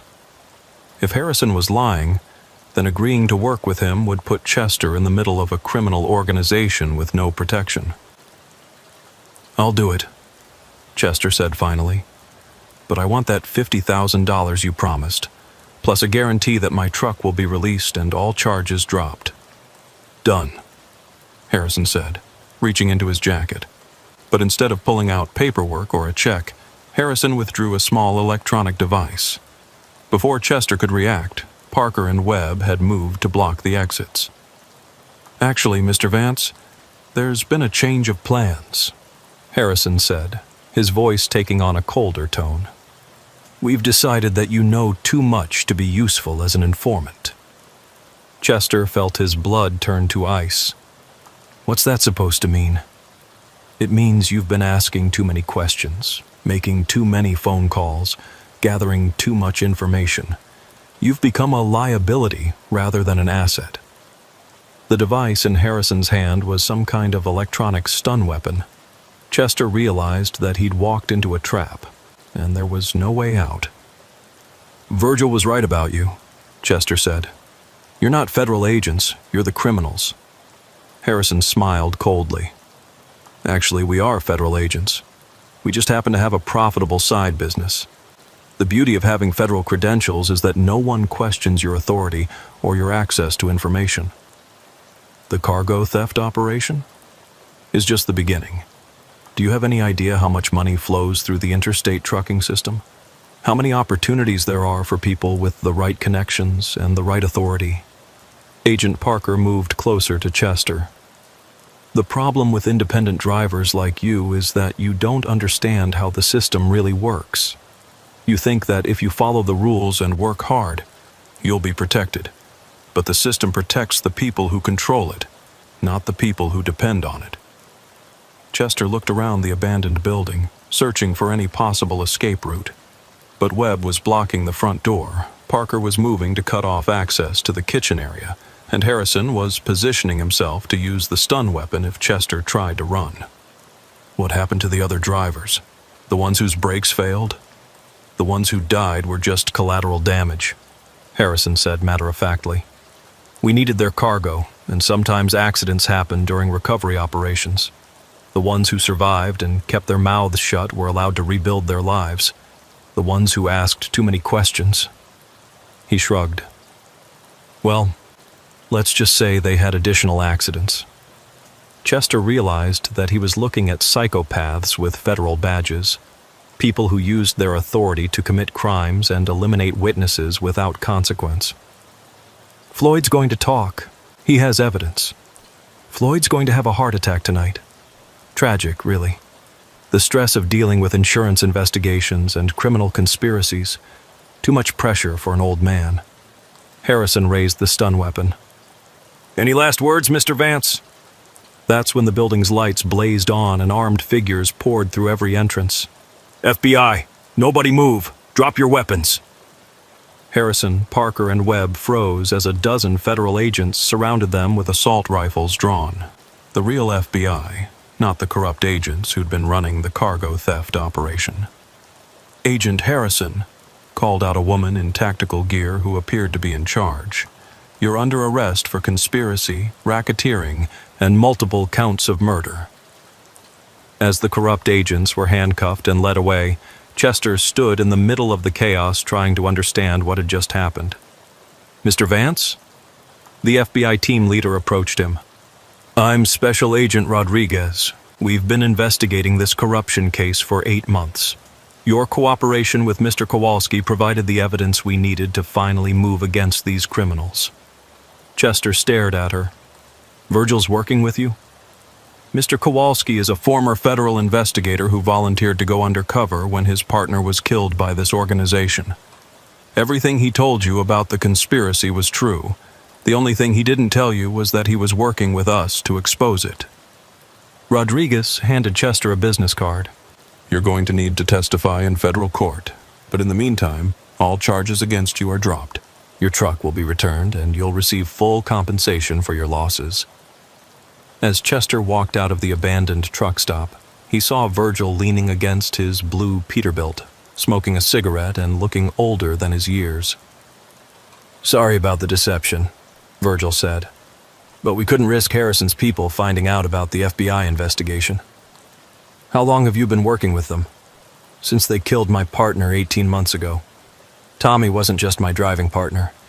He was my partner at the Bureau. We were investigating cargo theft when we got too close to the truth. Chester shook his head. So the whole thing about drivers being targeted was true? Every word of it. Harrison and his people have been stealing cargo and killing drivers for over 2 years. You would have been their next victim if we hadn't stopped them. What happens now?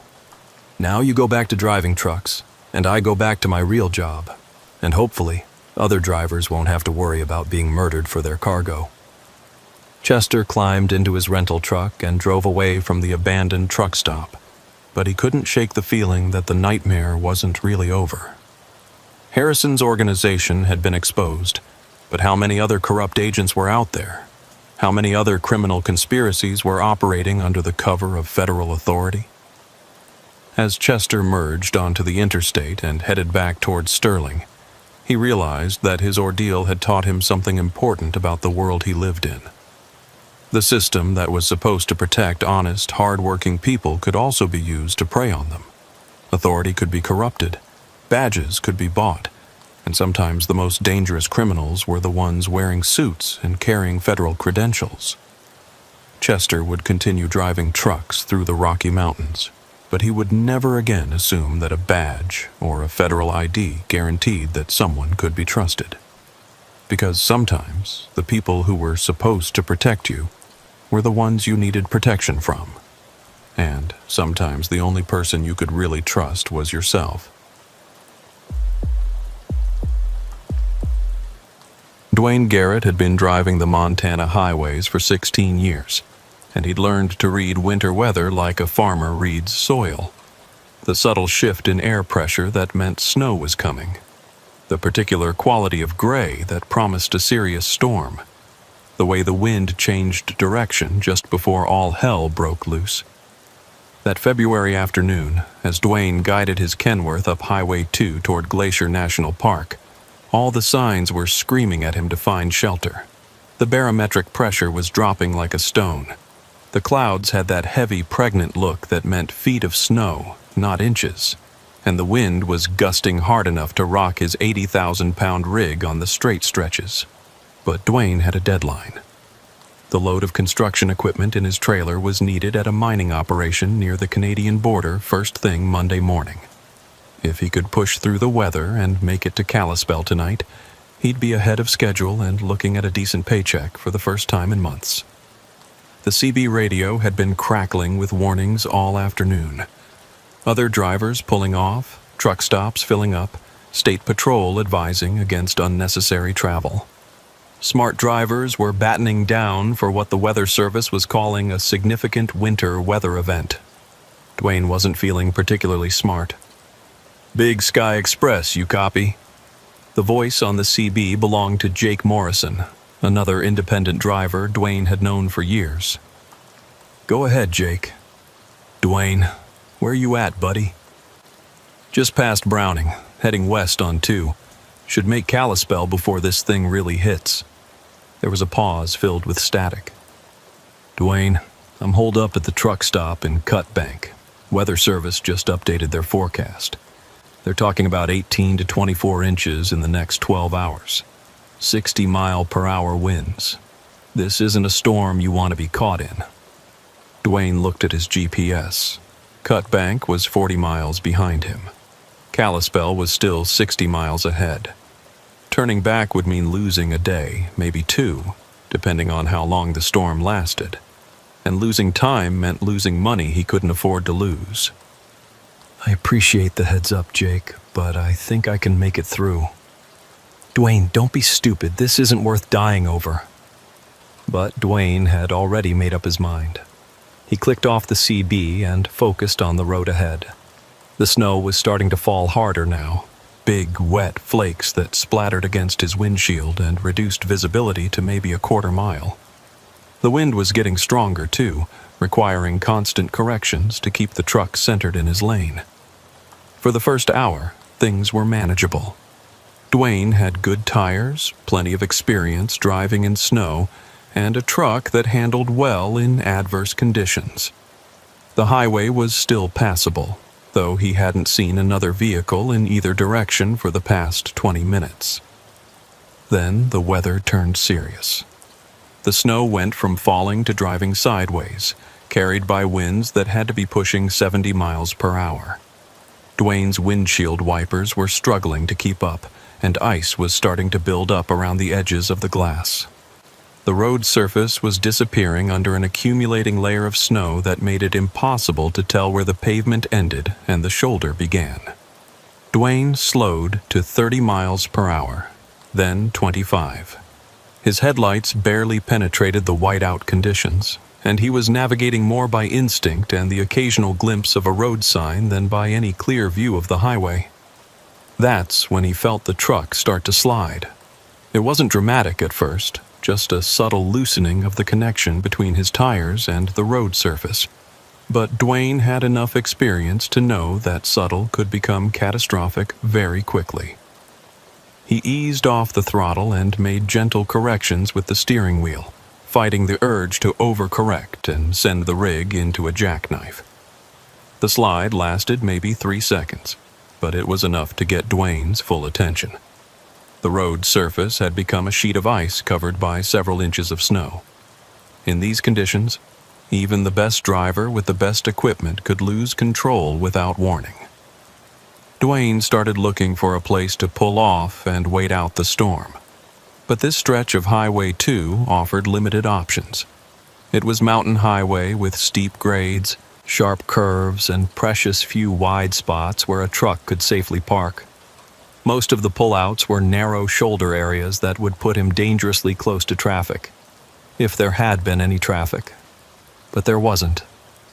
Dwayne hadn't seen another vehicle in over an hour. He was alone on a mountain highway in the middle of what was rapidly becoming a historic blizzard. The CB radio crackled to life. All units be advised, Highway 2 is now closed from Browning to Kalispell due to extreme weather conditions. Repeat, Highway 2 is closed. Dwayne felt his stomach drop. The highway was closed behind him and ahead of him. He was trapped in the middle of the closure zone with nowhere to go but forward. He tried to raise the state patrol on the CB but got nothing but static. His cell phone showed no signal. The storm was interfering with radio communications, and the mountainous terrain wasn't helping. Dwayne pressed on, hoping to find a truck stop or rest area where he could wait out the storm. But the snow was falling so hard now that his headlights were almost useless. He was driving by feel, using the rumble strips on the shoulder to tell him when he was drifting off the road. That's when he saw the light. At first, he thought it was another truck, maybe someone else who'd gotten caught in the storm. But as he got closer, he realized it was stationary. A single yellow light, barely visible through the driving snow, off to his right. Dwayne slowed to a crawl and tried to get a better look. It appeared to be coming from a building of some kind, set back from the highway maybe 100 yards. As he watched, the light flickered, not like an electrical problem, but like someone was signaling. Dwayne had 2 choices. He could keep driving blind through the storm, hoping to find an official truck stop or rest area before he lost control and crashed. Or he could investigate the light and see if it offered shelter from the blizzard. The decision was made for him when his truck hit a patch of ice and started sliding toward the guardrail. Dwayne fought for control, managed to straighten out, but realized he was kidding himself if he thought he could continue driving in these conditions. He found what looked like a driveway or access road leading toward the light and carefully turned off the highway. The road was unpaved and covered with snow, but it seemed solid enough to support his truck. As he got closer to the light, he could make out the shape of a building, a cabin or maybe a small house. Dwayne parked as close as he dared and killed the engine. The sudden silence was overwhelming after hours of wind and engine noise. He could hear the storm raging outside, but the cab of his truck felt like a tiny island of calm in the middle of chaos. He grabbed his heavy coat and flashlight and climbed down from the cab. The wind hit him like a physical blow, driving snow into his face with enough force to sting. The cold was so intense it took his breath away. Dwayne struggled through the snow toward the building, following what appeared to be a path of sorts. As he got closer, he could see that it was indeed a cabin, a rustic log structure with smoke coming from the chimney and warm yellow light visible through the windows. He knocked on the door, hoping whoever lived there would be willing to offer shelter to a stranded trucker. After a moment, the door opened, revealing a woman in her 60s with gray hair and kind eyes. "My goodness," she said. "What are you doing out in this weather?" "Ma'am, I'm sorry to bother you," I'm a truck driver. Got caught in the storm. I was wondering if I could use your phone to call for help. Maybe wait out the worst of this weather somewhere warm." The woman looked past him toward his truck, barely visible through the driving snow. "Of course, come in. I'm Velma Patterson. This is my son Luther's cabin, but well, come in out of the cold and we'll sort this out." Dwayne stepped inside, grateful for the warmth and shelter. The cabin was rustic but comfortable, with a stone fireplace throwing heat and light into a living room furnished with handmade furniture and wool rugs. "Thank you so much," Dwayne said. "I'm Dwayne Garrett. I really appreciate this." "Not at all. Can't have you freezing to death out there." Velma closed the door behind him and gestured toward the fireplace. "Warm yourself up. I'll make some coffee." As Velma busied herself in the kitchen area, Dwayne took a closer look around the cabin. Something felt off, though he couldn't put his finger on what. The furniture was nice, but old-fashioned. There was no television visible, no computer, none of the modern conveniences you'd expect to find in a mountain cabin. But what really caught his attention were the photographs on the mantelpiece. They showed the same woman, Velma, but in different time periods. Some looked recent, others appeared to be decades old. In all of them, she looked essentially the same age. "Mrs. Patterson," Dwayne called toward the kitchen. "Do you have a phone I could use? I need to let my dispatcher know where I am." "I'm afraid we don't have phone service up here," Velma replied.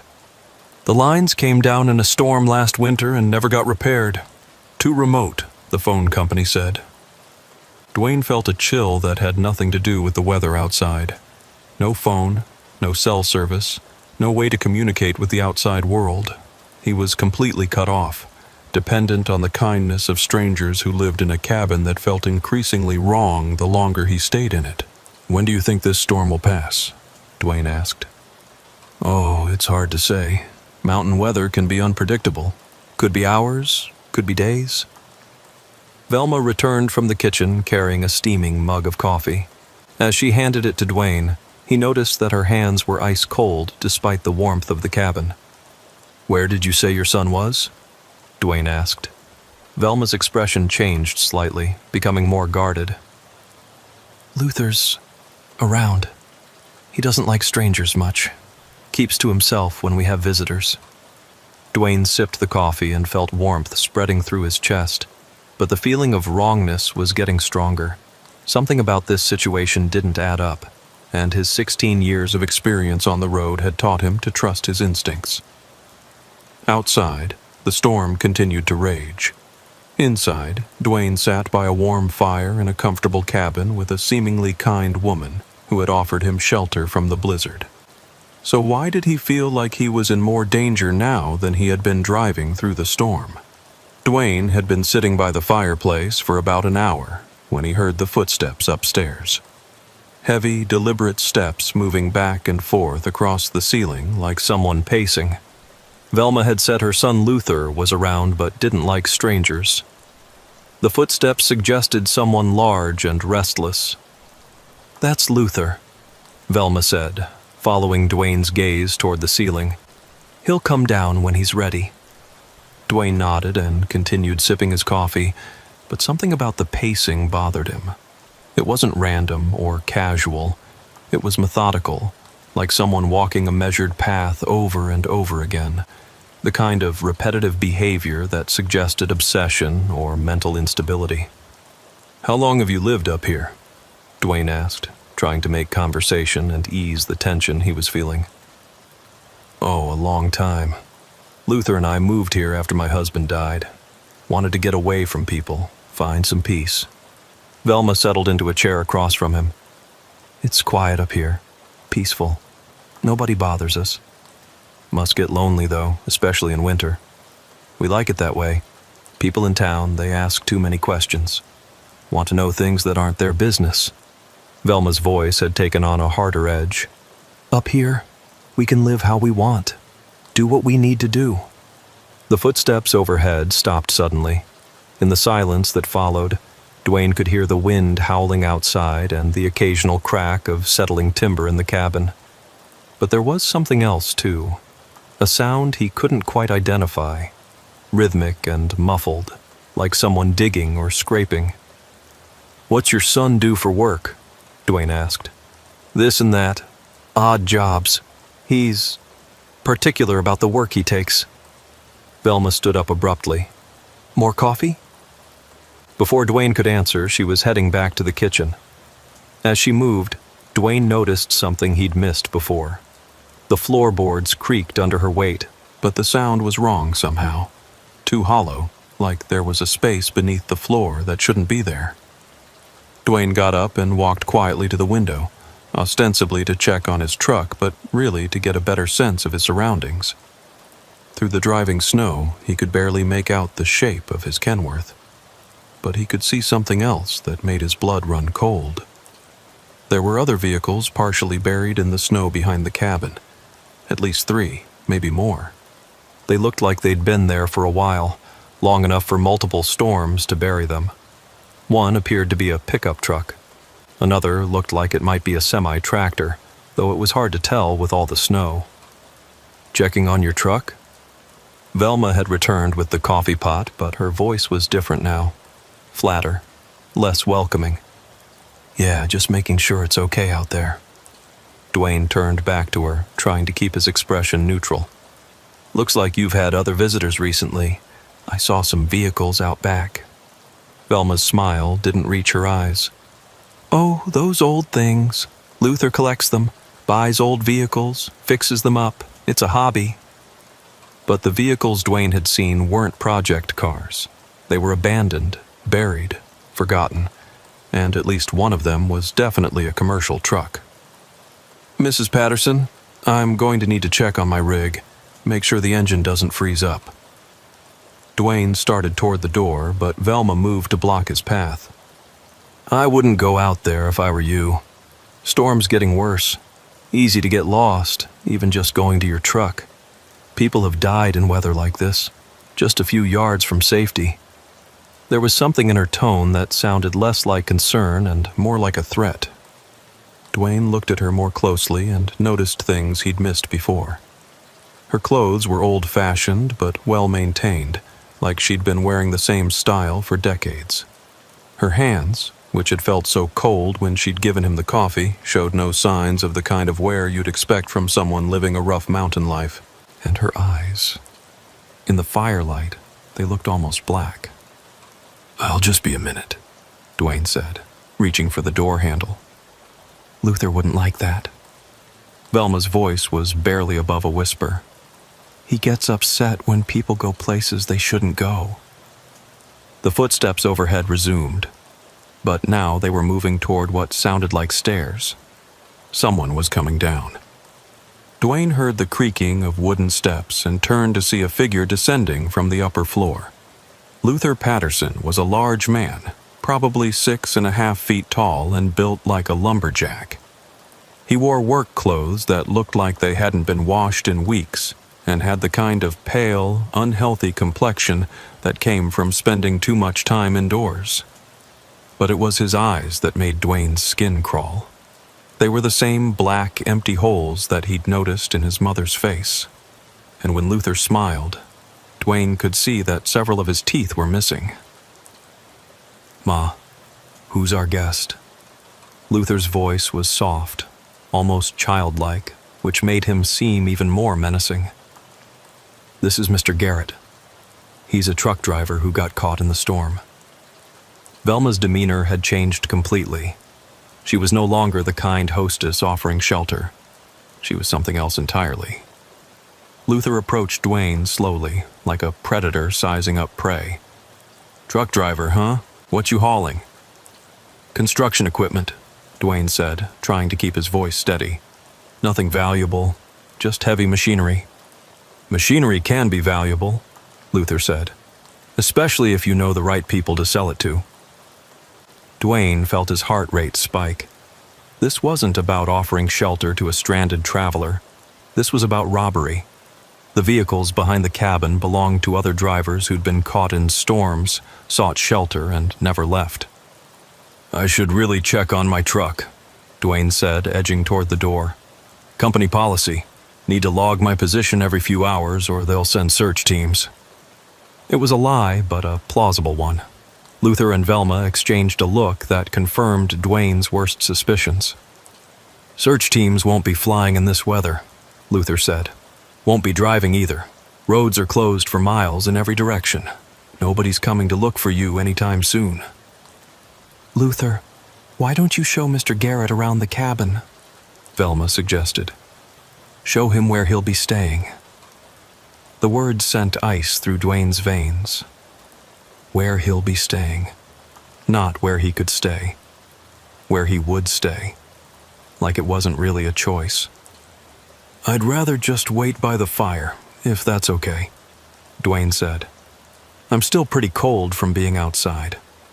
I insist, Luther said, and there was nothing childlike about his voice now. Come on, I'll show you the basement. That's where guests usually sleep. Dwayne knew with absolute certainty that if he went into that basement, he would never come back out. Whatever Luther and Velma had planned for him, it didn't involve him leaving in the morning when the storm passed. Actually, I think I left something important in my truck, Dwayne said, lunging for the door handle. Luther moved faster than Dwayne would have thought possible for such a large man. A massive hand clamped down on Dwayne's shoulder and spun him around with enough force to send him stumbling back into the center of the room. You're not going anywhere, Luther said. Not until we're done with you. Dwayne looked around the cabin, searching for anything he could use as a weapon. The fireplace poker was within reach, but Luther was between him and the exit. Even if he could get past the big man, he'd have to make it through a blizzard to his truck, assuming it would even start after sitting in sub-zero temperatures. What do you want? Dwayne asked. Your truck, Velma said simply. Your cargo, your identification, everything that says Dwayne Garrett ever existed. And then? Luther's grin got wider, revealing more missing teeth. Then you join the others. What others? Velma gestured toward the floor. The ones downstairs. They've been real good company over the years. Real quiet. Dwayne felt his knees go weak.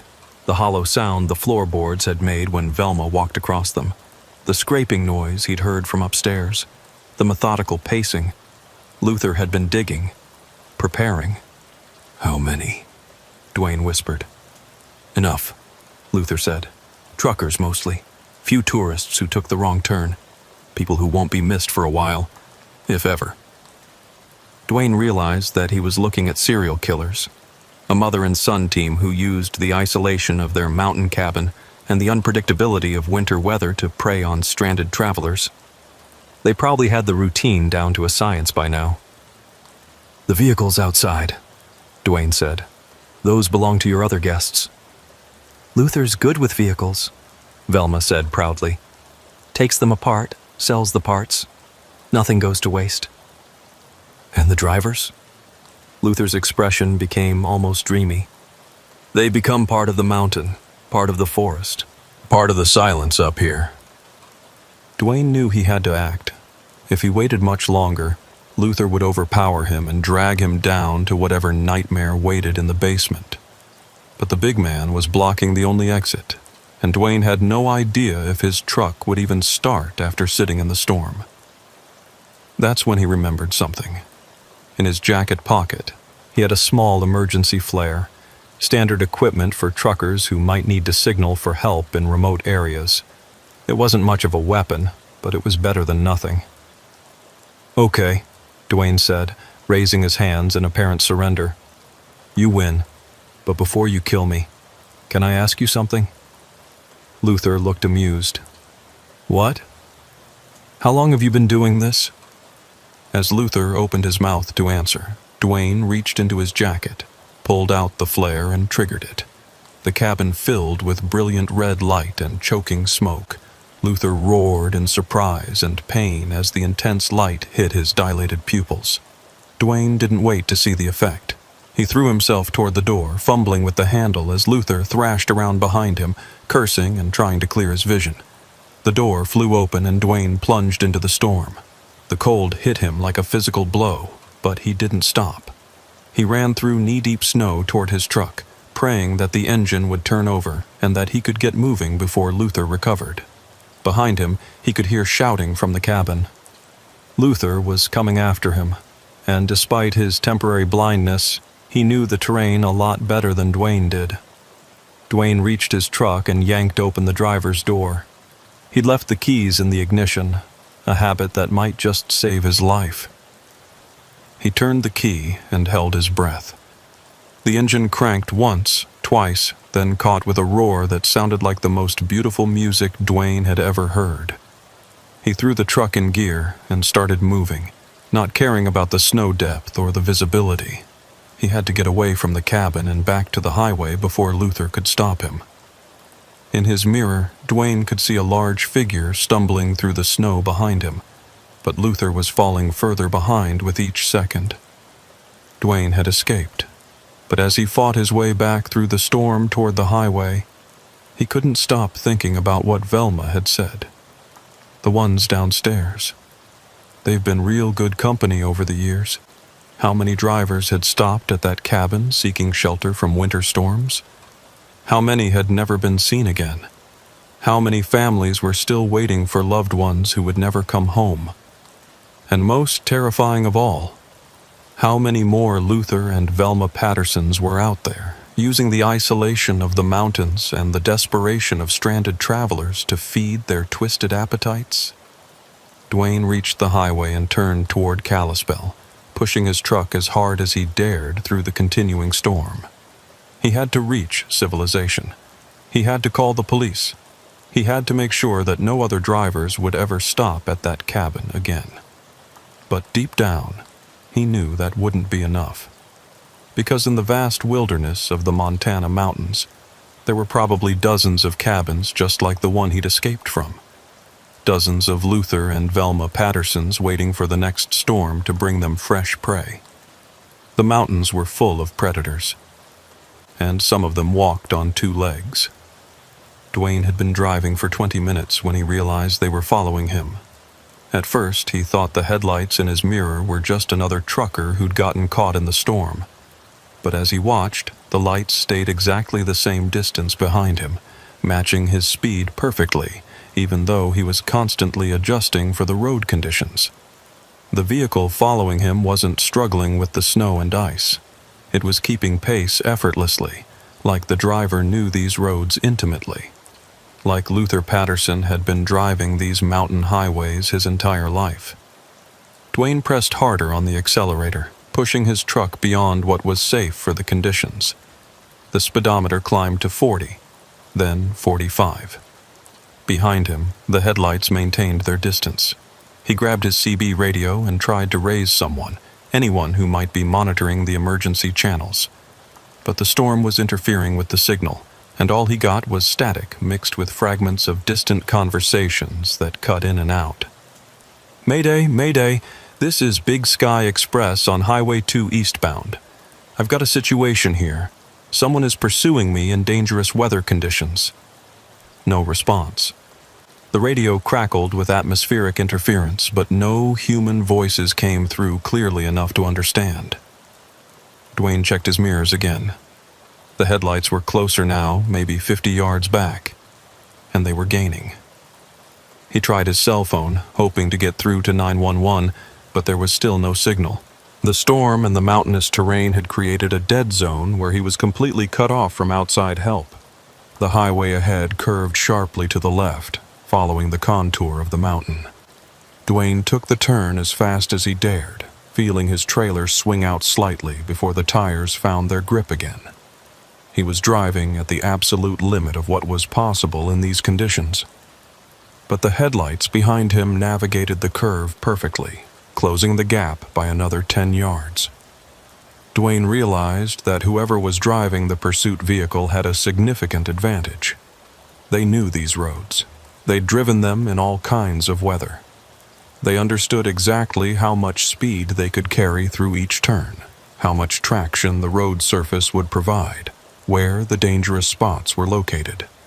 More importantly, they weren't hauling 40,000 pounds of cargo. They could accelerate faster, brake more effectively, and take risks that would be suicidal in a loaded semi. The headlights were maybe 30 yards back now, and Dwayne could see that they belonged to a pickup truck. Probably four-wheel drive, definitely equipped for mountain winter driving. The kind of vehicle that Luther Patterson would use to hunt down escaped prey. Dwayne's hands were cramping from gripping the steering wheel so tightly. His shoulders ached from the tension of fighting to keep the truck on the road at dangerous speeds. But he couldn't slow down. If Luther caught up to him, there would be no escape the second time. The road ahead straightened out for about a mile, giving Dwayne a chance to put some distance between himself and his pursuer. But it also meant Luther would have a clear shot if he was carrying any kind of weapon. As if summoned by the thought, Dwayne heard something that made his blood freeze, a sharp crack that could only be gunfire, followed by the distinctive ping of a bullet hitting metal somewhere on his trailer. Luther was shooting at him. Dwayne swerved instinctively, nearly losing control as his trailer fishtailed in the snow. Another shot rang out, and this time he heard the bullet strike his passenger side mirror, shattering the glass. The pickup truck was closing fast now. In his remaining mirror, Dwayne could see Luther leaning out the driver's window with what looked like a hunting rifle. The man was steering with one hand and shooting with the other, displaying a level of skill that suggested he'd done this before. Dwayne realized he had to get off the highway. Staying on the straight sections was suicide. Luther would eventually land a shot that disabled the truck or killed Dwayne outright.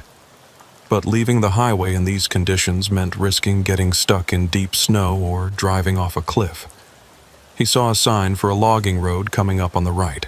It wasn't much, just a narrow track that disappeared into the forest, but it might give him a chance to lose Luther in the trees.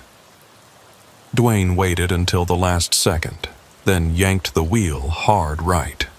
His truck plowed into the snow-covered logging road, the front wheels fighting for traction as they dug through the accumulated drifts. Behind him, he heard the pickup truck's engine roar as Luther followed him onto the secondary road. But the logging road was narrow, barely wide enough for Dwayne's truck, and the trees on both sides would limit Luther's ability to maneuver for a clear shot. The road climbed steadily into the mountains, winding between massive pine trees that blocked most of the wind and snow. For the first time since the chase began, Dwayne felt like he might have a chance. But the logging road wasn't plowed, and the snow was deep. Dwayne could feel his truck slowing down as the wheels fought for grip. The engine strained against the resistance, and he could smell the distinctive odor of an overheating transmission. In his mirror, the pickup truck was gaining again.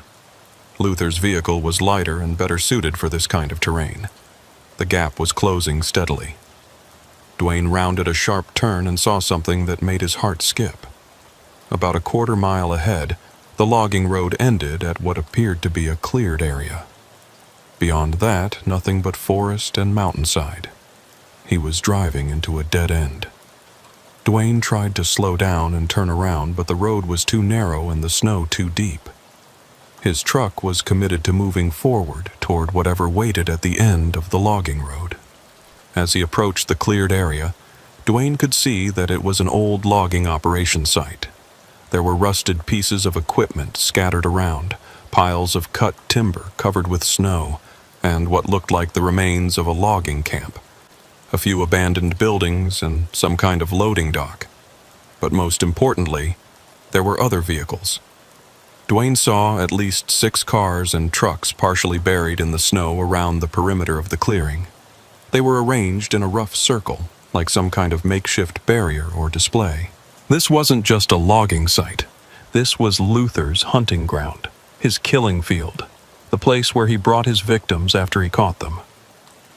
Dwayne parked his truck near the center of the clearing and grabbed his flashlight and tire iron from behind the seat. If he was going to die up here, he wasn't going down without a fight. The pickup truck emerged from the tree line and stopped about 50 yards away. Luther climbed out slowly, carrying his rifle with the casual confidence of a man who had done this many times before. "Should have stayed in the cabin," Luther called out. "Would have been easier for both of us." Dwayne positioned himself behind his truck, using it as cover. "How many people have you killed up here?" Luther laughed. "Lost count after 20. Been doing this for almost 15 years now. You know how many people go missing in these mountains every winter? How many never get found? The police will figure it out eventually." "No, they won't. Because there's no evidence. Bodies don't last long up here. Animals, weather, time. They take care of everything. In a few months, there won't be anything left of you but bones scattered through the forest." Luther started walking toward Dwayne's truck, his rifle trained on the general area where Dwayne was hiding. "Come on out. Make this easy. I promise it'll be quick." Dwayne tried to think of a way out. He could try to circle around to Luther's truck, but the man would see him coming across the open ground. He could try to run into the forest, but Luther knew these woods and Dwayne would be stumbling blind through deep snow. That's when he remembered something. His truck was equipped with an air horn loud enough to be heard for miles. If there were any search and rescue teams in the area, if anyone was monitoring emergency frequencies, the horn might bring help. Dwayne reached into his cab and laid on the air horn with everything he had.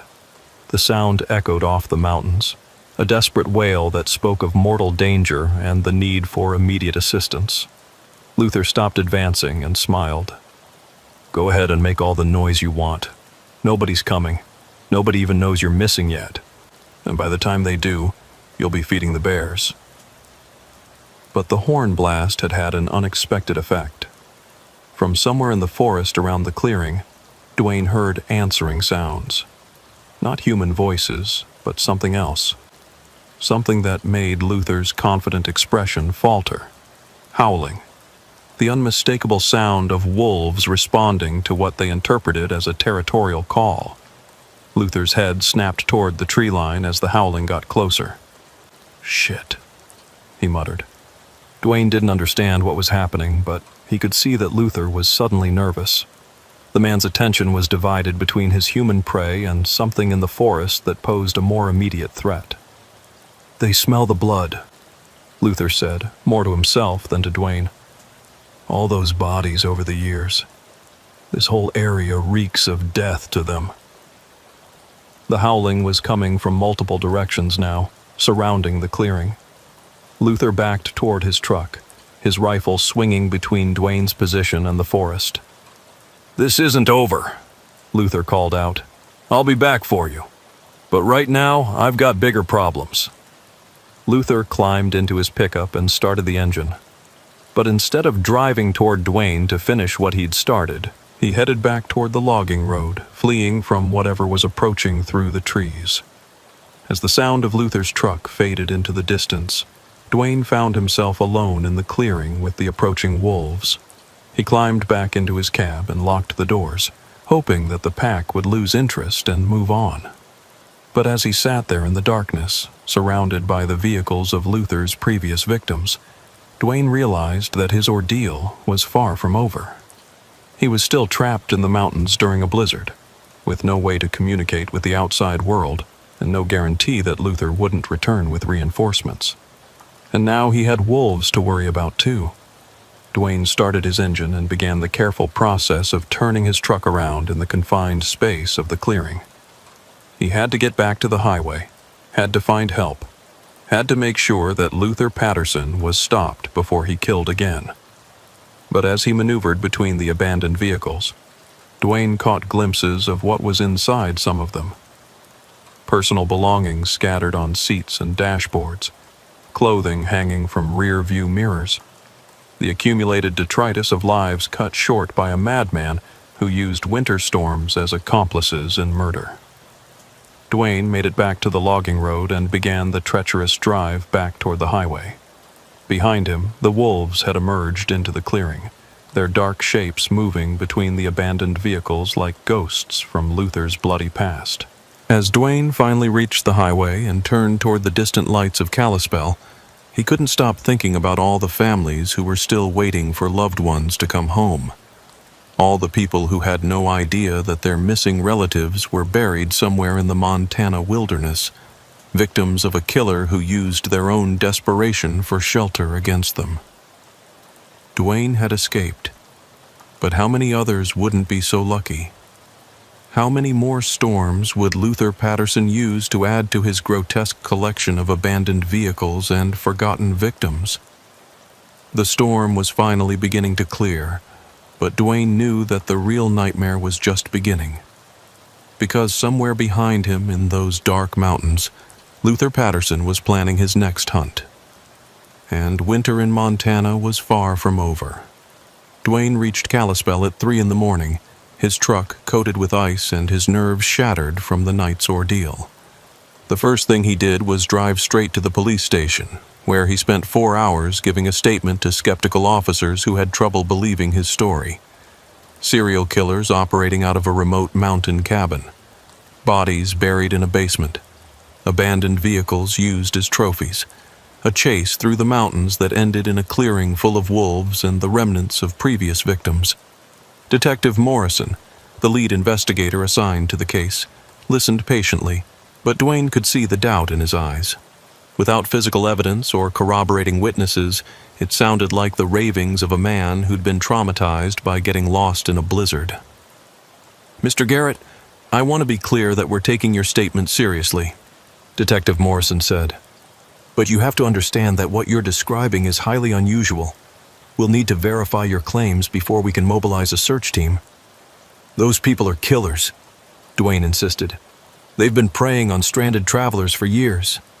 There are bodies buried under that cabin. And we'll investigate those allegations. But we have to wait for the weather to clear before we can access the area you're describing.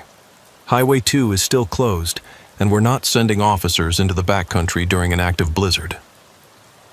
Dwayne left the police station feeling frustrated and exhausted.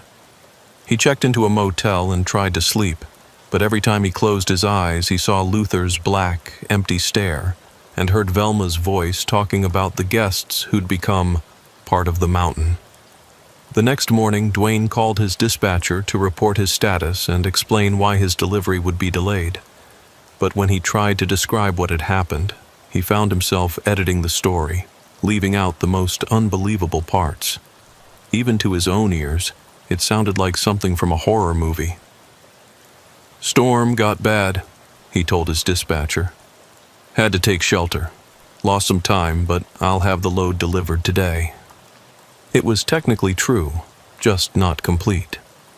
Dwayne was beginning to understand why Luther and Velma had been able to operate for so long without being caught. Who would believe such a story without proof?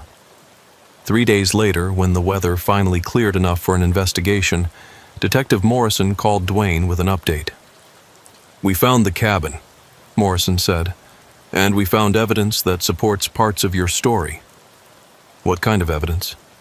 "The basement you described. There were remains. We're still processing the scene, but preliminary examination suggests multiple victims over several years." Dwayne felt a mixture of relief and horror. Relief that he'd been believed. Horror at the confirmation that Luther and Velma had been killing people for years. "What about Luther and Velma? Did you arrest them?" There was a long pause. "Mr. Garrett, that's where things get complicated. We didn't find any current occupants at the cabin, and the remains we found, they're old. Very old." "What do you mean?" "The forensic anthropologist estimates that some of the bodies have been there for decades, maybe longer. We're talking about skeletal remains that predate the time frame you described for your encounter." Dwayne felt ice forming in his stomach. "That's impossible. I was there 3 days ago. I talked to them. They chased me through the mountains." "I believe you had that experience, Mr. Garrett, but we need to figure out who you actually encountered, because the evidence suggests that whoever's been killing people at that cabin has been dead for a very long time." Detective Morrison continued. "We found records in the cabin that helped us identify some of the remains. Driver's licenses, vehicle registrations, personal effects. The most recent victims we can definitively identify disappeared over 20 years ago. Dwayne's mind was reeling. But I saw them. I talked to them. Luther shot at me. Did you get a good look at the pickup truck that chased you? License plate, distinctive features, anything we could use to track it down? Dwayne tried to remember details from the pursuit, but everything had happened so fast in the dark and snow. It was a pickup, dark-colored, maybe 10 or 15 years old, but I didn't see the license plate. We'll keep looking. But Mr. Garrett, I have to ask you something. Is it possible that you were suffering from hypothermia or exhaustion? Sometimes extreme cold and stress can cause hallucinations that seem completely real. Dwayne wanted to argue, but doubt was creeping in. The whole experience had been surreal. The cabin appearing out of nowhere, the old-fashioned furnishings, Velma's cold hands and ageless appearance in the photographs. The more he thought about it, the more dreamlike it seemed. I know what I saw, Dwayne said, but his voice lacked conviction. I'm not questioning your honesty, but we need to consider all possibilities. Extreme weather conditions can affect perception and memory in ways that people don't realize. After ending the call, Dwayne sat in his motel room trying to make sense of what he'd learned. The cabin was real, the bodies were real, but the people he'd encountered might not have been. He drove back to the area where he'd turned off Highway 2, looking for the access road that led to the cabin. But in daylight, with the snow cleared and the landscape visible, nothing looked familiar. He found several logging roads and cabin driveways, but none of them matched his memory of that night. After 2 hours of searching, Dwayne found a road that led to what appeared to be the right general area. He followed it to a clearing where he could see the remains of an old cabin, partially collapsed and obviously abandoned for years. Police vehicles were still on scene, and Detective Morrison was supervising the excavation of what appeared to be a basement area beneath the ruined structure. "Mr. Garrett," Morrison called out when he saw Dwayne approaching. "I was hoping you'd come back. I wanted you to see this." Morrison led him to the excavation site. "We've recovered remains from at least 18 different individuals. Based on the personal effects we've found, they were truckers, tourists, hikers, people who probably sought shelter during winter storms over a period of about 30 years. Dwayne stared into the excavated basement. The space was smaller than he remembered, and the cabin above it was clearly uninhabitable. Roof partially collapsed, walls rotting, no heat or electricity. "The killing stopped about 20 years ago," Morrison continued. "That's when the most recent victims date from. Our theory is that whoever was responsible either moved away, died, or was arrested for other crimes. But I was here 3 days ago. I sat by a fire. I drank coffee. There was electricity, heat, furniture." Morrison nodded sympathetically. "Mr. Garrett, extreme hypothermia can cause very vivid hallucinations. Your brain was probably trying to create a survival scenario, warmth, shelter, other people. The mind is incredibly powerful when it comes to self-preservation." Dwayne wanted to argue, but the evidence was overwhelming. The cabin was a ruin. There was no way anyone could have been living there. No way he could have spent hours in a warm, comfortable room. "So what really happened to me? Our best guess is that you got disoriented in the storm, possibly suffered some hypothermia, and took shelter in your truck until the weather passed. The hallucinations filled in the gaps in a way that felt completely real." Dwayne looked around the clearing one more time. In daylight, he could see that there were indeed several abandoned vehicles scattered through the trees, but they were rusted hulks that had been there for decades, not the relatively recent acquisitions he thought he'd seen. "What about the chase? The shooting?" "We found tire tracks consistent with your truck leaving the highway and returning, but no evidence of a pursuit vehicle. The damage to your mirror could have been caused by ice or debris during the storm." Dwayne touched the broken mirror. In his memory, he could still hear the crack of Luther's rifle, still feel the terror of being hunted through the mountains. But maybe Morrison was right. Maybe his mind had created an elaborate fiction to explain a simpler reality.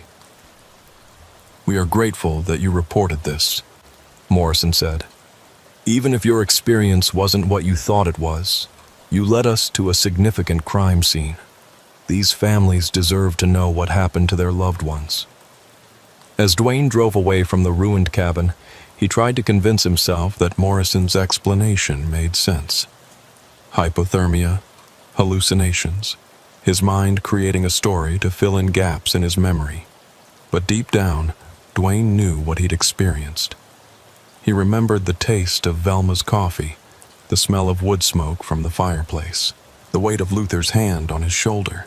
He remembered details that were too vivid, too specific to be hallucinations.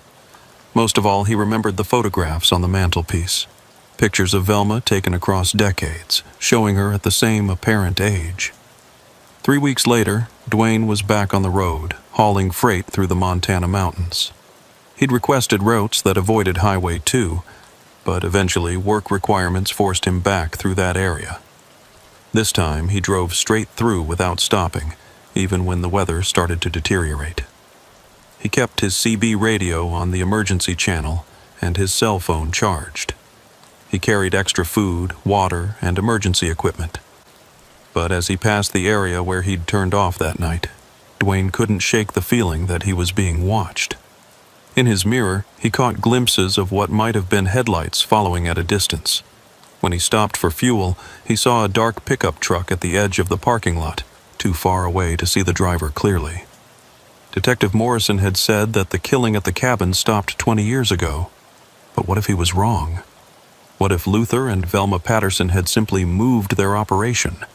What if they were still out there, using winter storms to trap new victims?